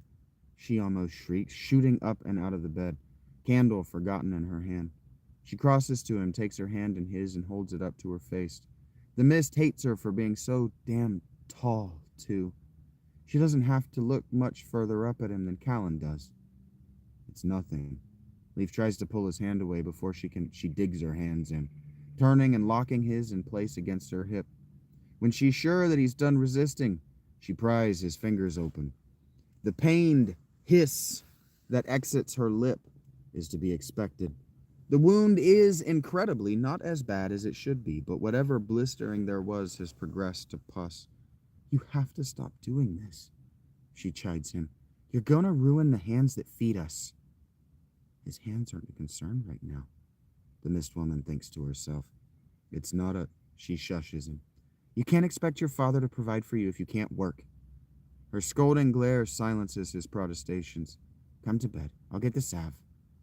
His chin drops to his chest as he moves to obey, as he follows her into their share. Sorry, that shouldn't be what that is. She continues over her shoulder. And you know that you won't ever take over as governor for him. Not that I think anyone but me would be happy if you did. Not like this. Not with ruined hands and all that damned rage. As he sinks into the bed, Anna turns from their closet and lowers herself to the floor between his knees.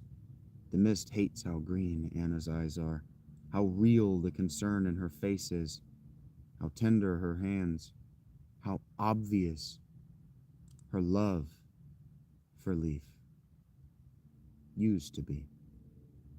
A growl sounds in Leaf's throat as Anna rubs a viscous white goo into his wound. The mist is more than a little impressed that he doesn't even attempt to pull away. Both women in their own ways and independently know that Annalise could never actually restrain Leaf if he wanted to be free of her. If I wrap it, will you leave the bandage on until the hand is actually healed? Fine. Leaf sighs, looking away from her back to his shop. After Anna finishes wrapping a bandage around his hand, all of this from a box of supplies she keeps by the bed because she has to. This isn't the first time Leaf has done, from her perspective, this exact thing. She pushes herself to her feet. For just a moment, more a peck than a kiss, presses her lips against his. Climbing into their bed, slithering her way into the blanket, she asks, why don't you shave that awful beard? You would look so much more presentable for your customers. The mist scoffs. I like his beard. Brum, Grandfather's voice calls, faint from an impossible distance. Brum, girl, where are you? Shit, she breathes. Anna stirs from near sleep. What? I didn't say anything. Brum, girl, where are you? Brum, the mist is torn. She wants to stay with Leaf, but she has to go. She's not supposed to be here in the first place. As fast as she can, she exits the house, oozing her way through the front door and around the house to the courtyard and back, and the well with its windmill. Materializing in the dark, she jumps in. That's the end of that scene and of the second chapter. That might actually be... Yeah, that's the end of the second chapter. So I got 2 lines that I got to go in and fix, and then I'll make the second chapter available for $4 if you want to support the work as it continues.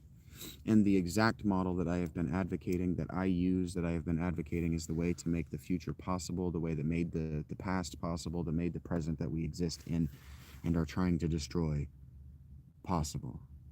Subscription models. And pay as you play. Hi, Tammy. I'm not doing anything different from what Fortnite did.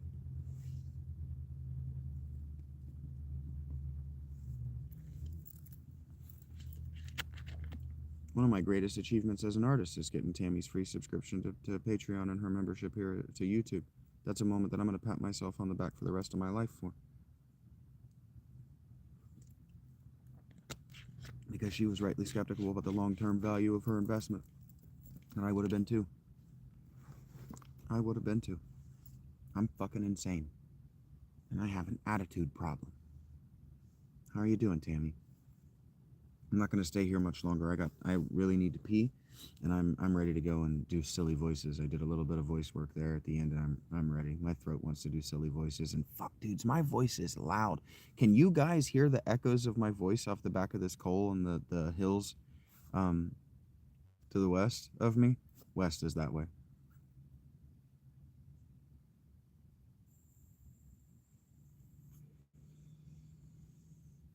There is no way this whole town can't hear me.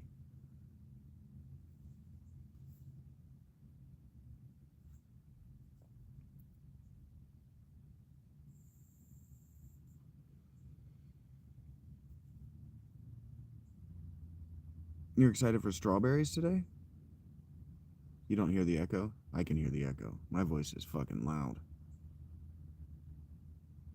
When I did that voice, or when I did Leaf yelling. I wasn't even raising my voice. I was barely raising my voice, and I can hear it just echo through this whole parking lot. Loud as shit. My skeletal structure, my vocal cords, my diaphragm, all of this was designed. I was designed to be a crier, to be yelling, to be making loud vocal noises in public. I was designed to be a singer or a leader of an army or something. I have mighty decibels for sure. I can produce a huge amount of volume, a huge amount of noise, and the last 38 years, not even the last 38 years, really the last 10 years have been about trying to get it under control at high volume.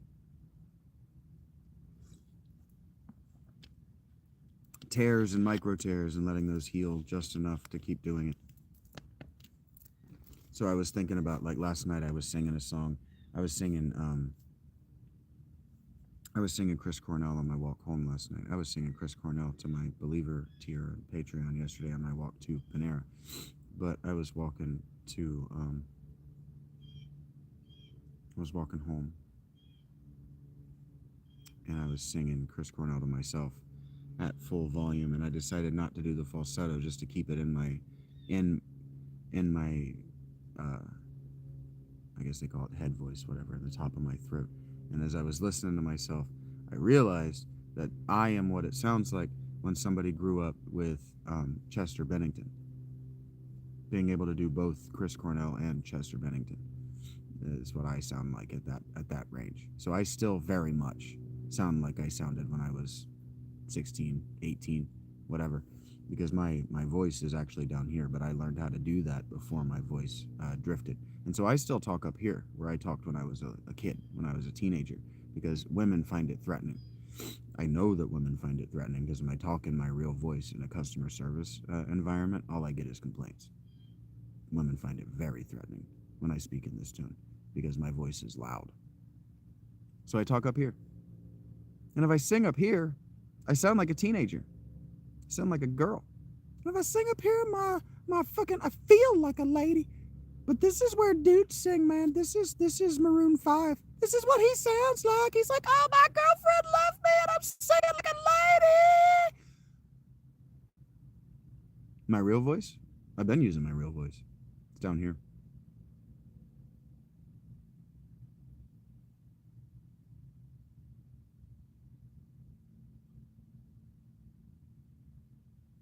Yeah. You changed my profanities, and yeah, this is my real voice down here. This is my natural voice. I don't project it, so it's not very loud. I guess when I'm telling you that, no, ma'am, it's threatening. No, you cannot steal from me tonight. Women find it, they act like they find it threatening.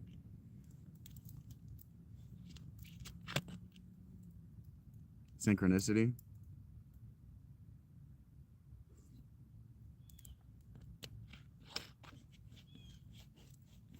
No ifs, ands, or asses about it. I mean, buts.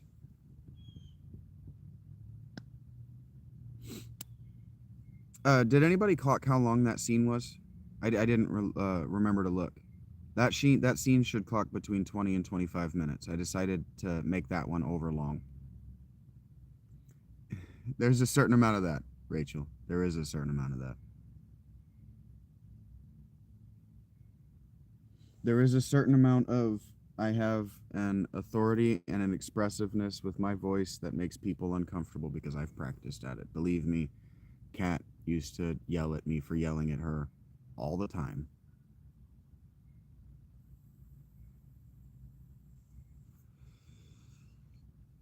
It obviously wasn't important to me how long that one was, Rachel, whether it was clocked or not, because I didn't immediately look up, see that it was 15 minutes, and go, God damn, I'm a good writer. That wasn't my reaction, so it obviously wasn't something that was important to me at the time. The emotional depth and timbre of the scene is much more important to me than how long it was, and that it makes sense that I introduced a new character to observe an important internal character beat for Leaf, and that I did a flashback for somebody other than Leaf. I did. I read it slow and gentle. So I wasn't moving through it. That one was supposed to be longer, so I wasn't worried about it. I wasn't worried about it. I'm not trying to tell you what that scene is supposed to be. If you want to know, you can text me. Those of you who pay me $50 or more a month on Patreon can ask me all the questions that you guys ask in the text and the chat that are inappropriate. You can ask all those inappropriate questions to me directly into my phone number after a month of knowing you. You can message me directly on Patreon if you want to know that stuff. The artist stuff that you don't need to know in order to read it. The stuff that you need to know in order to read it well into the future to know intention. You can get that stuff $50 a month or more. Thank you guys for being here. I really do appreciate, like, I could have made this portion of the show after I was done with the reading. I could have made the rest of the show members only. Yeah, she's a cloud consciousness. Yeah, that exists in all times simultaneously. She's where Rob came from, if anybody would like to know. The combination of her and Zaglian are how I arrived at Rob. I was exploring all the stuff that I'm doing in my much, much more complex and much, much more abstracted and metaphysical work in Rob. I arrived at the ideas for, oh, that's what he is, by exploring these two characters, Zaglian and Brum. And Zaglian and Brum are unfinished. They're unfinished characters. That's where Rob came from. As I went, oh, easier character.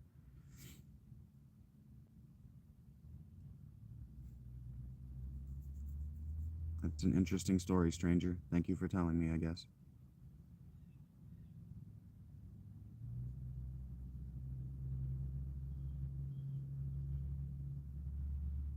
Thank you for interrupting me to tell me what you're doing with your day.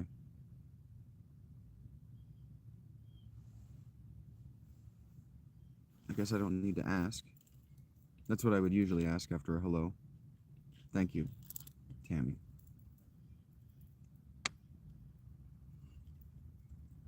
Were you, stranger? I didn't notice. I didn't notice a question. I didn't notice an ask. I noticed a statement. I noticed two statements. And the second one seems to be a lie, outright. Yeah, thank you for asking me for it, Rachie. It makes me feel valued and wanted, which is what we all want. Most of us just want to be valued and wanted for biological reasons. But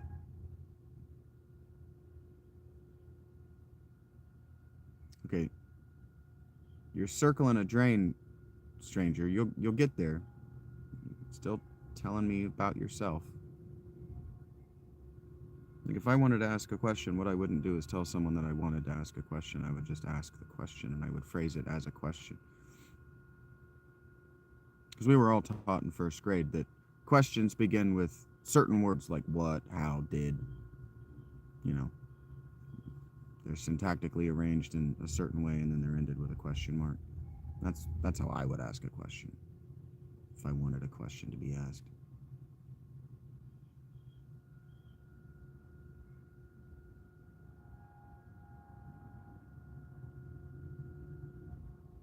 Maybe painfully aware, but I'm punching down at the two of you.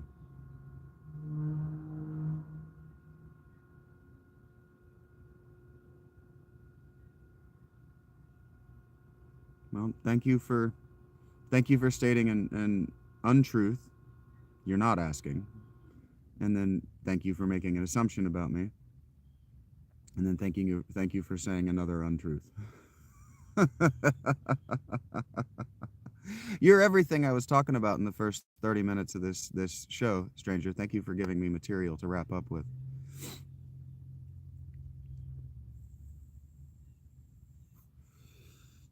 God works in mysterious ways.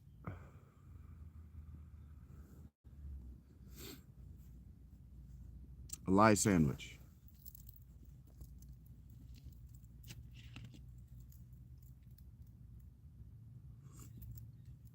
Like, let me give you an example of how questions typically go. Hey, Rachel, have you ever prayed?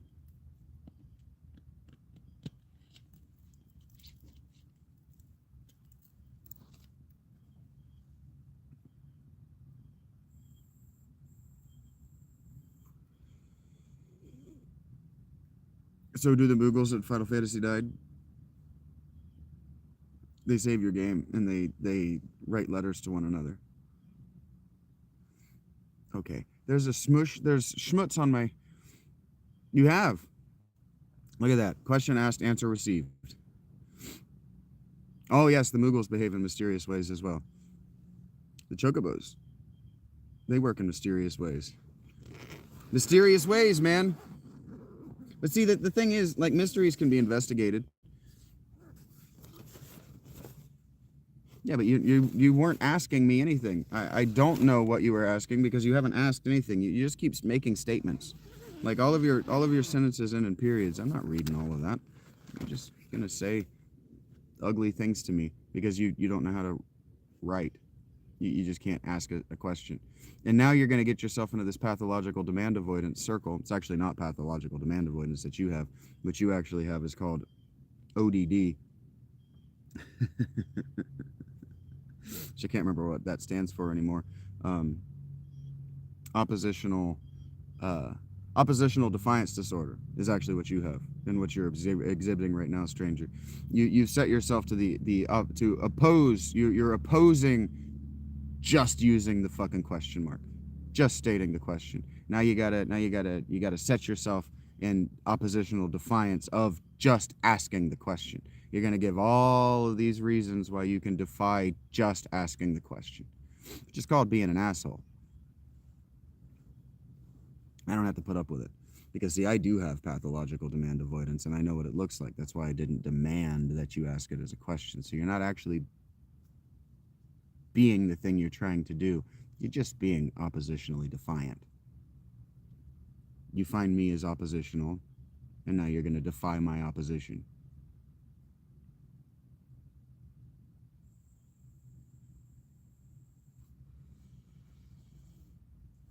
Oppositional defiant disorder is a category of it's a class. It's a category of character traits that we're meant to grow out of by adolescence. I don't owe you whatever you're looking for. Now, what's that song, Tammy?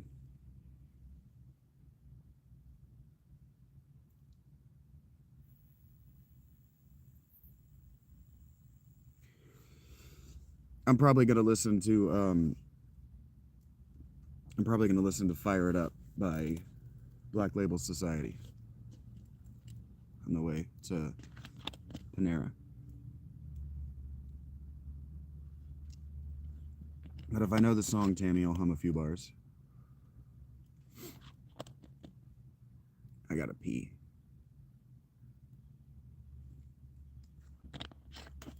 That's actually...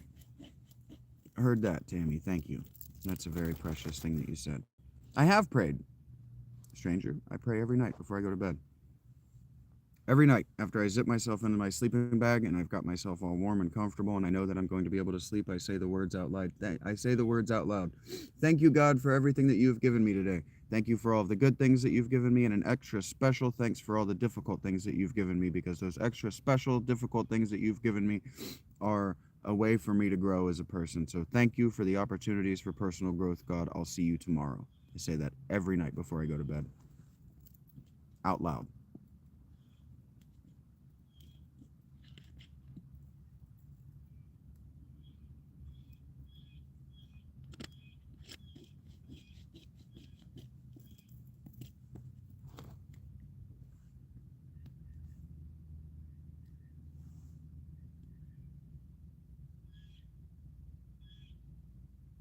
Thank you, Tammy.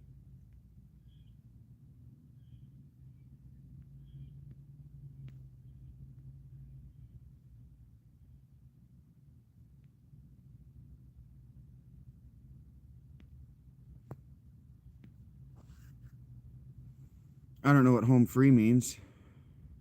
Home free is usually what we say when we're on the last leg of a journey. Happy Valentine's Day, Tammy. Happy Valentine's Day, Rachel.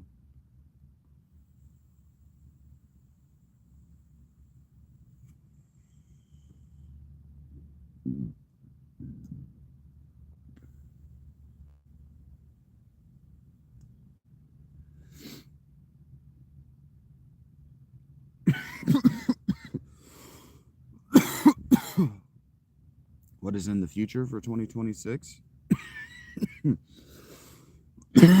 More of the same.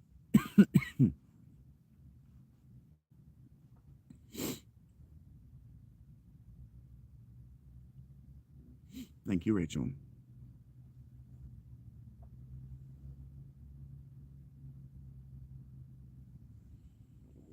I feel like someone expects me to do something romantic for someone in my proximity today, and I just don't fucking feel like it because I have pathological demand avoidance, and I don't like being told what to do.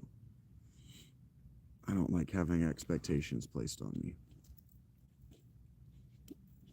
Thank you, Yusuf. Love is all around us, for sure.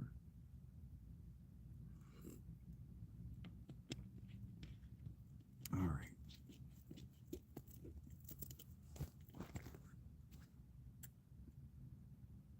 That's the show.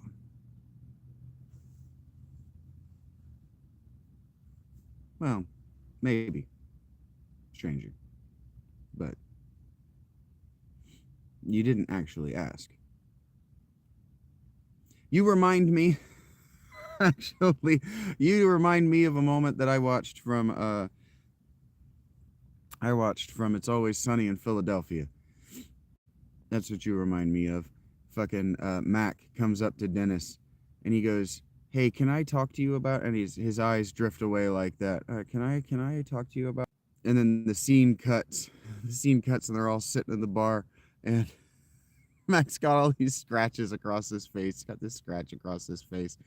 He's like, "Dennis scratched me." And Dennis explains that if you're going to speak to a man, you look him in the eye and you say what you're going to say. And you just do it because you're going to be a man and you're addressing a man.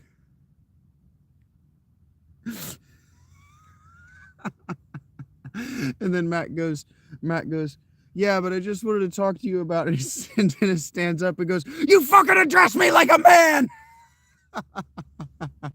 That's what you remind me of, Stranger Ting. Address me like a fucking man. Judging. Be a fucking man.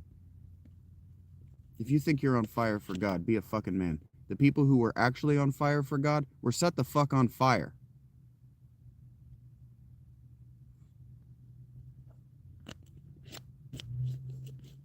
The people who were actually on fire for God were fed to lions. Okay, pussy boy. Goodbye, pussy boy. Goodbye, pussy boy. Your God dismisses you. How about it, user?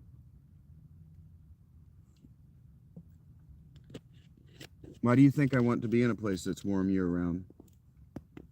Haven't you heard me talk about equatorial climates and the people that live in them?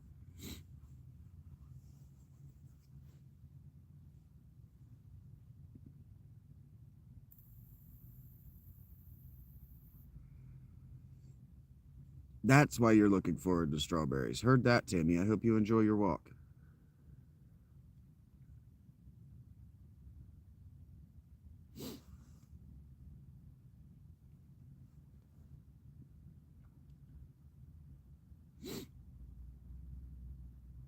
Maybe I like seasons. Maybe I like the snow. Maybe I want to live on the top of a mountain where it snows all year round. Maybe I want to be in the Arctic Circle where it's never not frozen.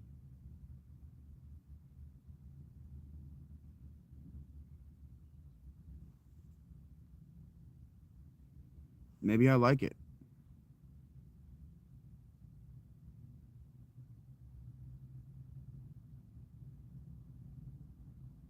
Seasons are nice.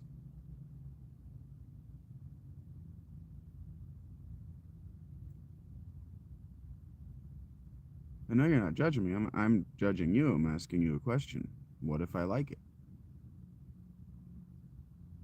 It gets old. I'm not gonna act like it doesn't get old.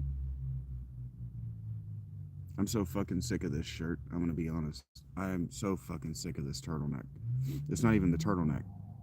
It's that it's thermal. It doesn't breathe worth a damn. I'm in Ohio. And so once my body temperature gets to a certain point, because it doesn't breathe, it starts to make me nauseous, frankly. That's what it does. So I got to move the air around in it myself. That's annoying. Not being able to just take my fucking pants off when I get home, that's annoying. But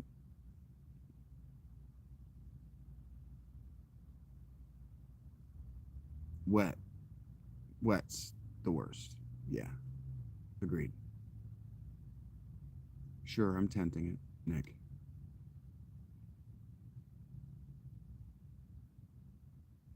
Yeah. Wet is when it's hard. Cold just is annoying. In fact, I prefer, if it's going to be wet, that it be cold, because then it's frozen. But yeah, wet and warm equal mildew, and that's annoying. That's life threatening. But yeah, the cold is actually convenient because um, it's easier to store food, for example,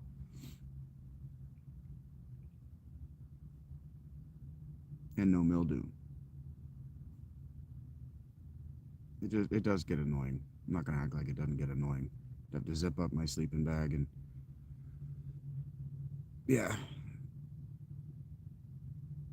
it gets annoying. But the summer was worse. I found it much more difficult to sleep this summer.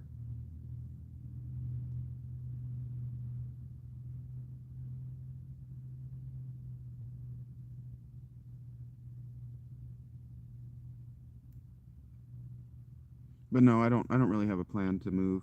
I don't have a plan to have a permanent base by the end of 2026. No. I only make $50 a month on Patreon. I can't bank on a home with that. And about a hundred a month on YouTube, and then I make a lot more than that in donations. I'm not trying to act like I'm not making like $60 a day in donations some days. More than that some other days. I'm not gonna act like I'm struggling for food. I'm not. I'm not even struggling for entertainment. But like, as far as getting home, I can't even afford my phone bill yet. Do I need anything? Not at the moment.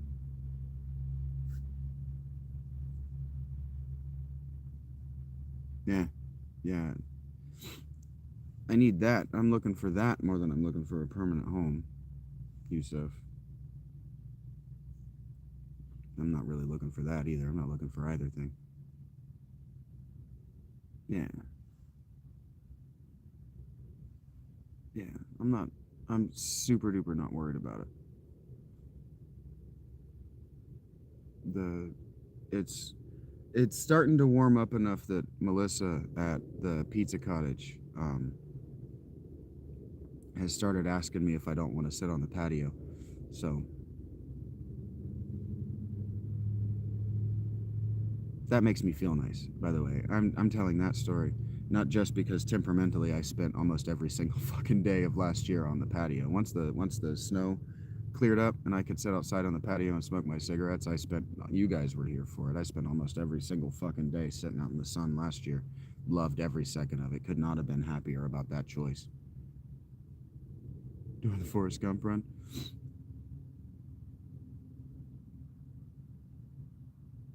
It just made me feel good because I could tell that she could tell that it made me happy, and that I could tell that she enjoyed seeing me be happy. It doesn't have to be a sex thing. It doesn't even have to be an attraction thing. I have been told that, oh, there's a spider in my tent. That's going to be a thing this spring, hopefully, because they've torn access into my tent. Spiders are going to be a thing, so I got to get back to. I can fix that. Actually, I remember how to fix that, and I probably still. Nope. Okay, well, I know how to fix that. Ugh.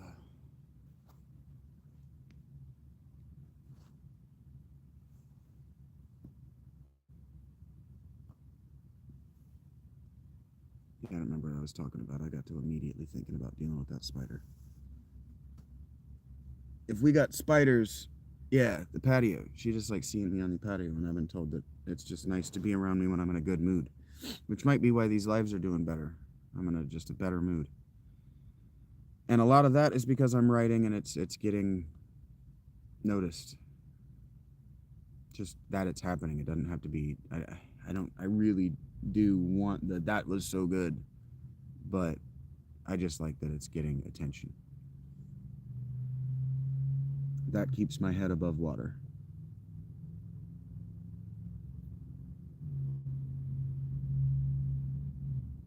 So he wants to play Final Fantasy IX. Right now, I'm in the middle of a fantasy novel, Nikasaki.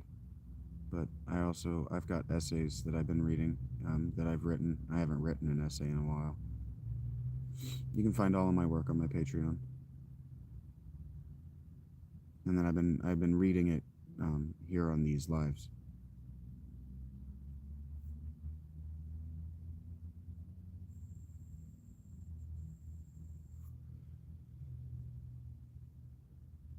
It should all be paywalled as far as the Rob Longshore stuff, but the some of my work might still be available for free.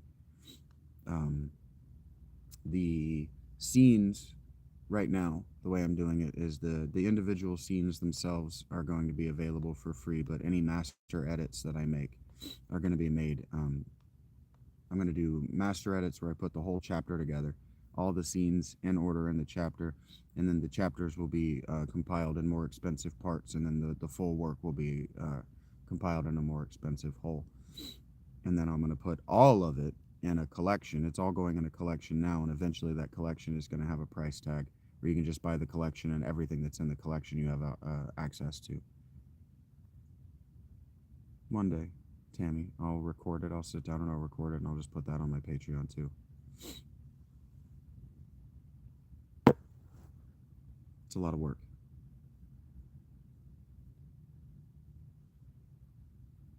And the edited, pre-recorded, not live, prepared readings and audio work that I've done have generated no traffic. So that will happen. Like I keep talking about with the model for the video games, the subscription models. Once I have money to spend, I can spend that money back on the channel, right? Like I was talking about with WoW, with World of Warcraft. I was talking in shorthand for anybody who played back in the day. But if you're generating $1 billion a month, a year, you're generating $1 billion a year. It's a big number, big round number. That's an impossible amount of money to spend in a year. So what you do is you give everybody on your design team better computers. You give them all better desks. You give them better chairs. Um, you have a better clock in. You have a better timekeeping system. You have better HR department. You have a better break room. Like these are where you spend the money, right?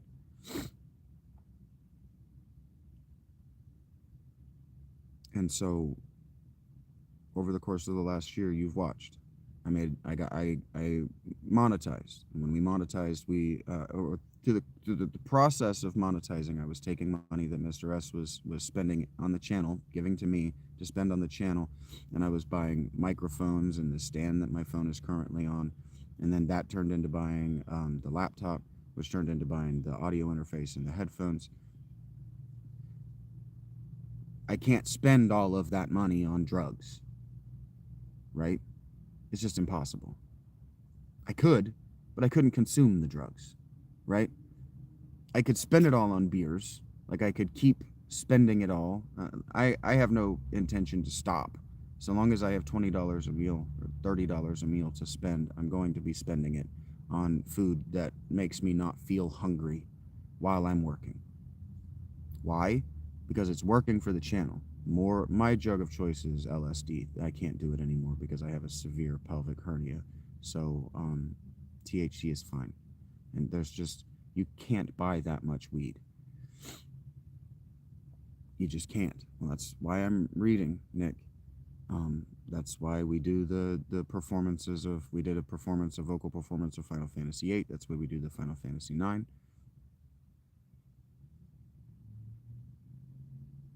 That's why I do the readings, the dramatic readings in the games. That's why I do dramatic readings of my voice. I know, Tammy. That's the point. I keep saying this. No, weed isn't legal in our state. Not really. Synthetic is. It's not legal in Ohio. Not really. I'd have to get medical, and that's expensive. Um, the whole point is that I don't want to make all of these things. There are more qualified college students, college graduates without jobs right now than I to make a video game, to make a movie, to make a television show, to make an audible broadcast, an audible performance. Because if I were to make you don't understand. If I were to make an audiobook of my work, it wouldn't be an audiobook. It would be a stage performance. It would be an audio stage performance. And so it wouldn't just be me. It would be voices for every different character. It would be a voice for the narrator, a voice for every different character. It would be heavily produced for internal monologue. I don't like the sound effects thing. Sorry, Studio Dynamics. I don't have to like everything you do. I don't like adding sound effects. Star Wars did that, and I found it extremely tacky. And so I wouldn't, making money on the channel isn't about making me money. It's about making enough money. It's about making so much money that I can't spend it, and I have to start spending it on employees. I have to start buying them. I have to start paying people to make my visions real. I have to start buying them desks. I have to start buying them better computers, better chairs, better HR departments. That's the point. Not really, Webb, but I'm practicing. That's why we're doing silly accents in Final Fantasies 8 and 9. I did a silly French accent for everybody from Galbadia in Final Fantasy 8, and I did a stupid German accent for everybody in the Future City, whose name I can never remember. And now everybody has stupid accents in Final Fantasy 9. But no, I can't really do specific accents. It's not a skill that I ever wanted, so it's a skill. I can speak the languages, and I know how they're... Not I can't speak their languages. I have tried to speak their languages, and I understand how they do their vowels and their sounds. I know how they shape their mouths. Burmecia I've been doing as... Burmecia is Final Fantasy 9, and yeah, I've been doing everybody in Burmecia as Swedish.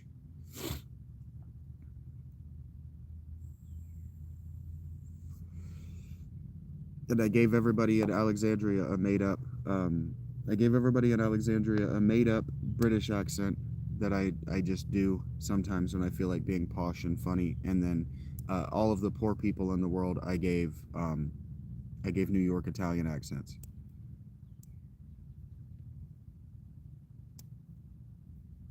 But no, I don't really do accents.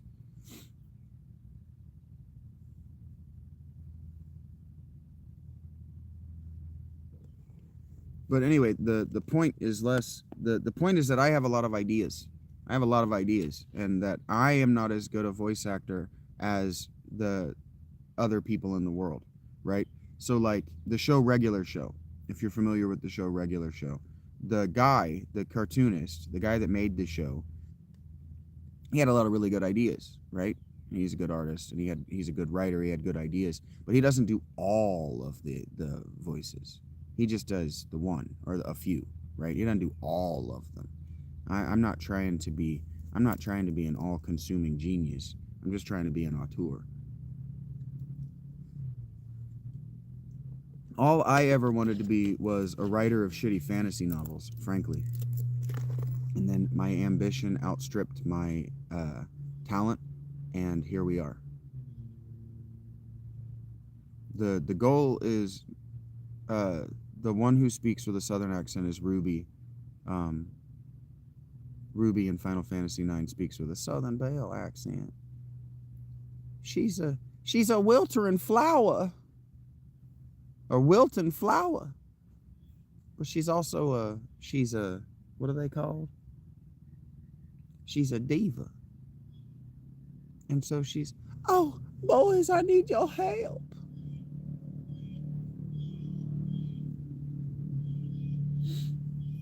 I have practice with that one, in large part from the echolalia of watching the Neebs Gaming guys, because Absro has an absolutely hilarious Southern Belle voice that he goes into.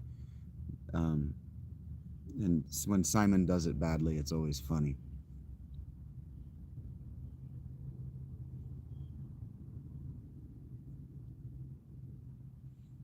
What's up, Bathy?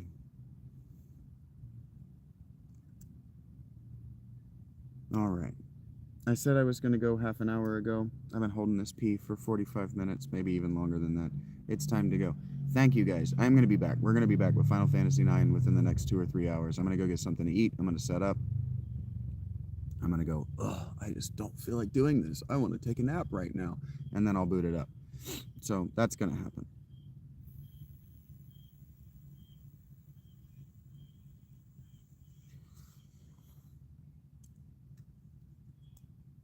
And then the more I do them, the more I take it seriously. I started doing it as just, all right, fine, you're on the diving board. Oh, you've fallen off the diving board. Do the thing. And now the longer I do it and the more positive feedback I get that I'm doing it, the more I take the skill seriously because of the kind of person that I am. Doing things badly on purpose seems to be the work ethic of the internet, seems to be the work ethic of the modern era, and I fucking hate it. And so what I don't do is sit here for 2 hours just bitching about how everybody does that and then do it, right? No, that's not my move. I do my very best, even if I know that it's going to be bad. And then I apologize for it a lot, and I laugh at myself, and I try my very best to do better. No tea. Tea is a diuretic and makes me pee.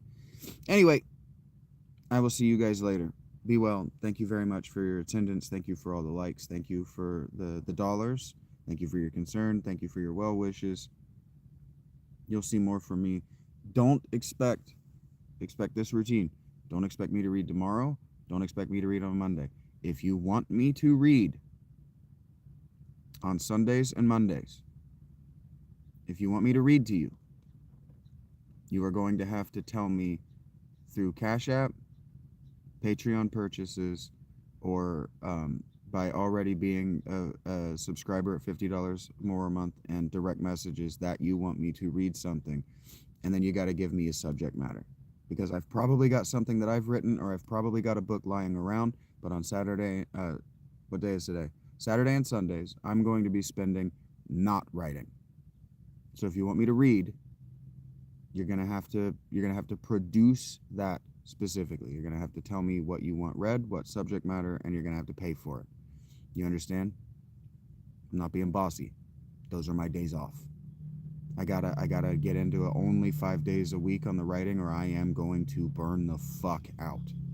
I know I will.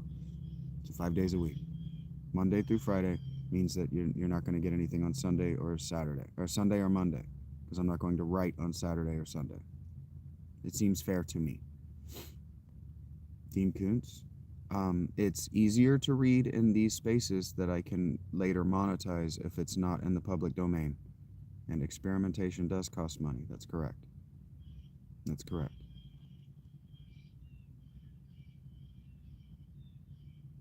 I know it's not healthy that I'm coughing, Mary. I know it's not healthy, and I know it's making my pelvic floor injury worse every time I cough. But painkiller is what painkiller is. Okay. Thank you, guys. The time has come. I'm out.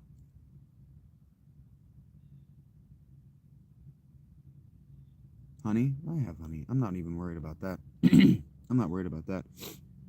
I'm just going to suck down some water and probably have a Mountain Dew and then continue with my life. There's no soothing it. I smoke way too much, and I sing. Well, no, it doesn't get you higher. The sensation that you are describing as being high is called oxygen deprivation, Mary. You get that same sensation by doing this.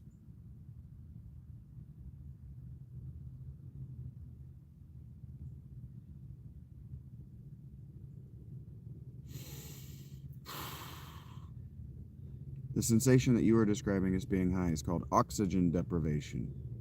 You can get it by hyperventilating into a bag if that's what you want to feel. That's what people are experiencing when they do autoerotic asphyxiation.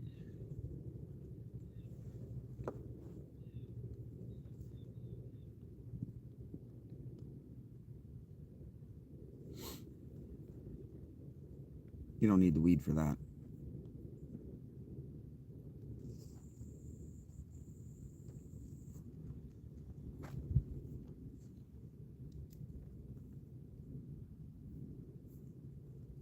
Yep. Holding your breath is about oxygen deprivation in the brain. When you take a hit and you hold it, you're not actually getting more of it. You get as much of it as you're going to get as it passes from the trachea into the bronchi and through the bronchial nodes. As the smoke goes through the tube, right? Through the wind tube, there are nodes on either side of the lungs that suck all of the nutrients out that they're going to suck. And so when all of the receptors are full, there's no amount of holding it there that they're going to just keep pumping. The receptors are full. They're just going to remain full until you exhale. And so that dizziness and lightheadedness that you feel is the same thing that you would feel if you just held your breath. Just took a great big breath of something like carbon dioxide, of anything not oxygen. Well, whether you should or shouldn't cough, the coughing is about the bronchial nodes being clogged. You cough from weed for the same reason that you cough when you have a cold. You're coughing gunk that shouldn't be in your lungs out of your lungs. That's why we cough. Because there's particulate gathered there that shouldn't be. Like my cough sounds the way it does because I have resin. I have weed resin all over the places where the wind is, the air goes in and out of my lungs. It's just coated all over the inside. Like when they talk about smoker lungs, the tar, there's residue in the smoke that doesn't come out when you exhale. The same residue, if you ever just go into a habitual smoker, like somebody who smokes in their house, you can tell the difference because there's a film on everything. Because that smoke isn't smoke. The vapor from these isn't vapor. It collects as a film everywhere it lands. Because there's still particulate in it. There's still glycerol or whatever this shit is called. There's still the stuff that's being vaporized in it. It's just a particulate cloud like brum. All right. Be well, guys. Thank you for the engaging and stimulating conversations. I gotta go because I gotta pee. Take care. Be well.